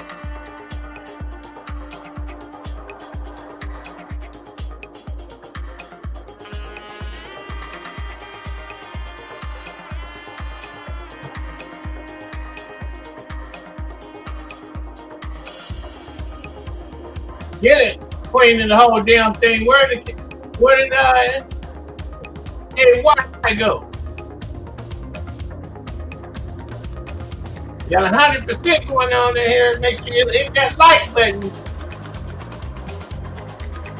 I guess we're all beyond that. Everybody in here that hit that like button. So now the next thing you do is go ahead and share your link, share somebody else's link. If there's somebody else in here that we don't know already, check them out. Link drop it's free.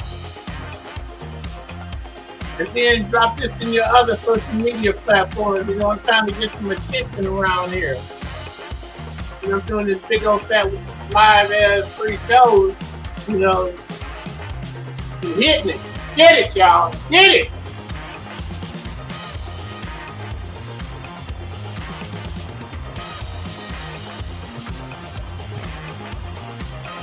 Get it.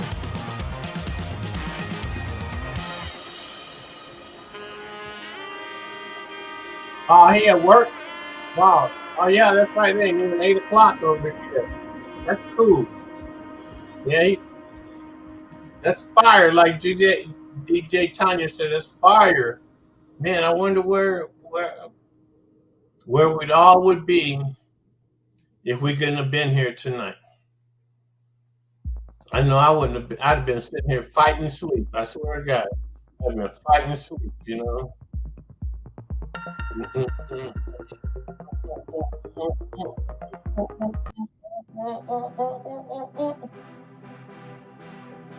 I miss y'all.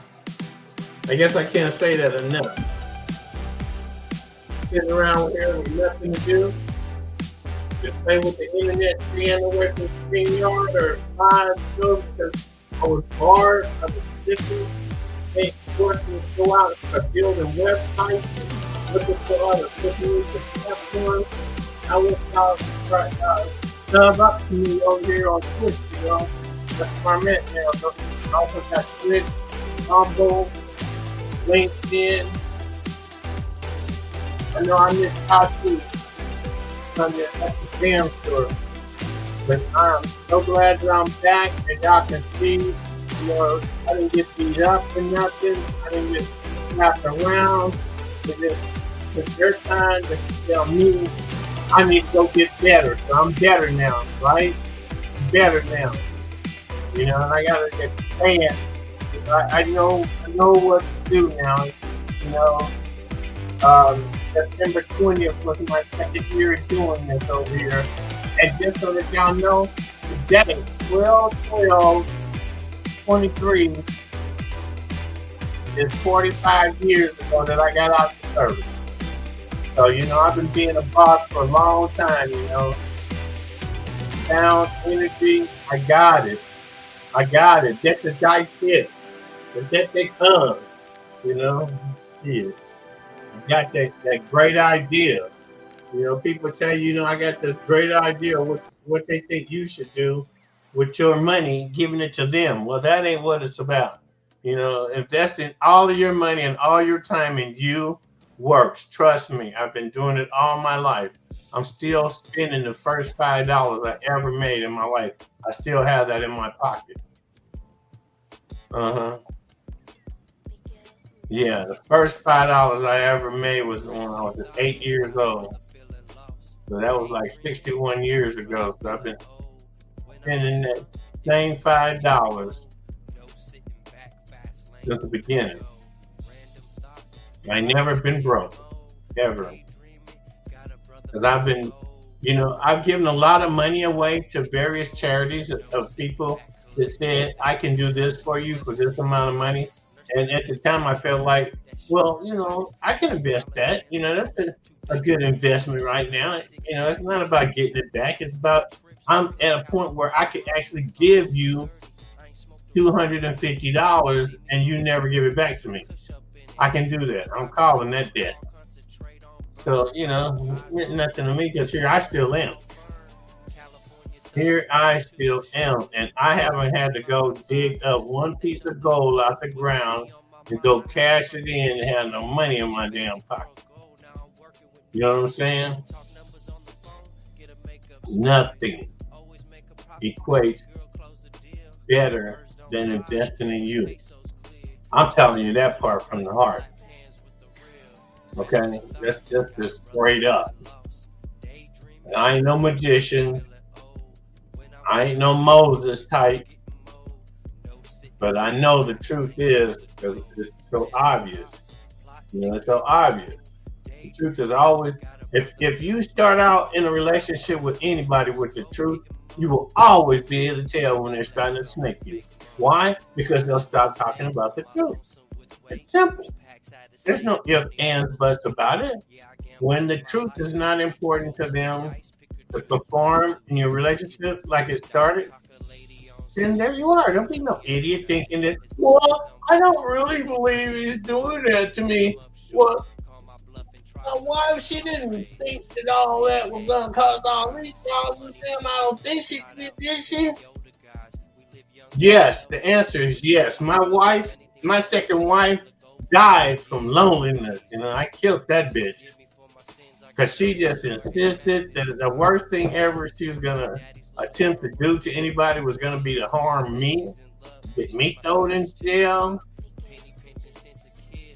Because she wanted it that way, man. You talking about a battle, a one-sided battle. She didn't have a chance when she threw up her guards, thinking that was going to work for her against me. She had no chance.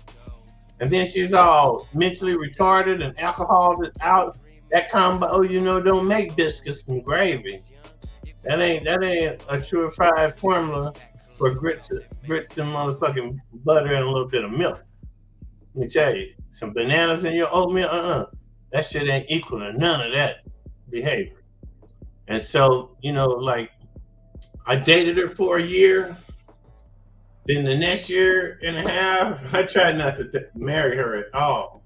Because had been married once, and I didn't see no reason for me to get married again. But man, the personal side of it, Queen will tell you. Queen of the whole damn thing, she was right there, man. She didn't even write a book on it or nothing, but she is historical facts on receipts. And anything I say in reference to being over there on the alley, on the treehouse, she could shake her head up and down, yes. You know, she sure can. So it looks like, what do we got here? Just the two of y'all? That's all that's left? DJ Tanya, Queen of the whole damn thing. I missed y'all too. If that's all that's left, you know, I'm gonna sign off and go cook me some dinner, y'all. What do y'all think? Raise your thumb up if you think you had enough of me tonight. I'll be right back. Go ahead and raise your thumb up.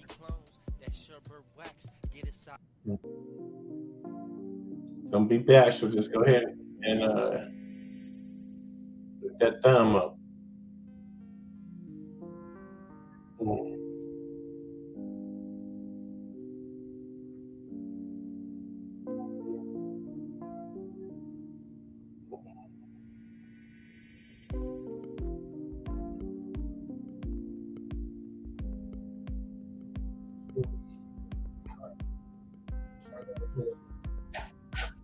See, how come you walk so good after sundown and you walk with a piece of bullshit in the morning?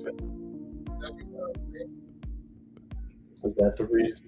Yeah, but I really don't like to go out there. I can't. Are your little stoppers coming? But you're going in and out of here in the middle of the night like you're selling crystal meth down the hall. When I go out, I get to you're going out there on the stairs to smoke? Damn, why don't you be opening that door? You won't be opening that door because why? That's why I be going. I don't be going outside.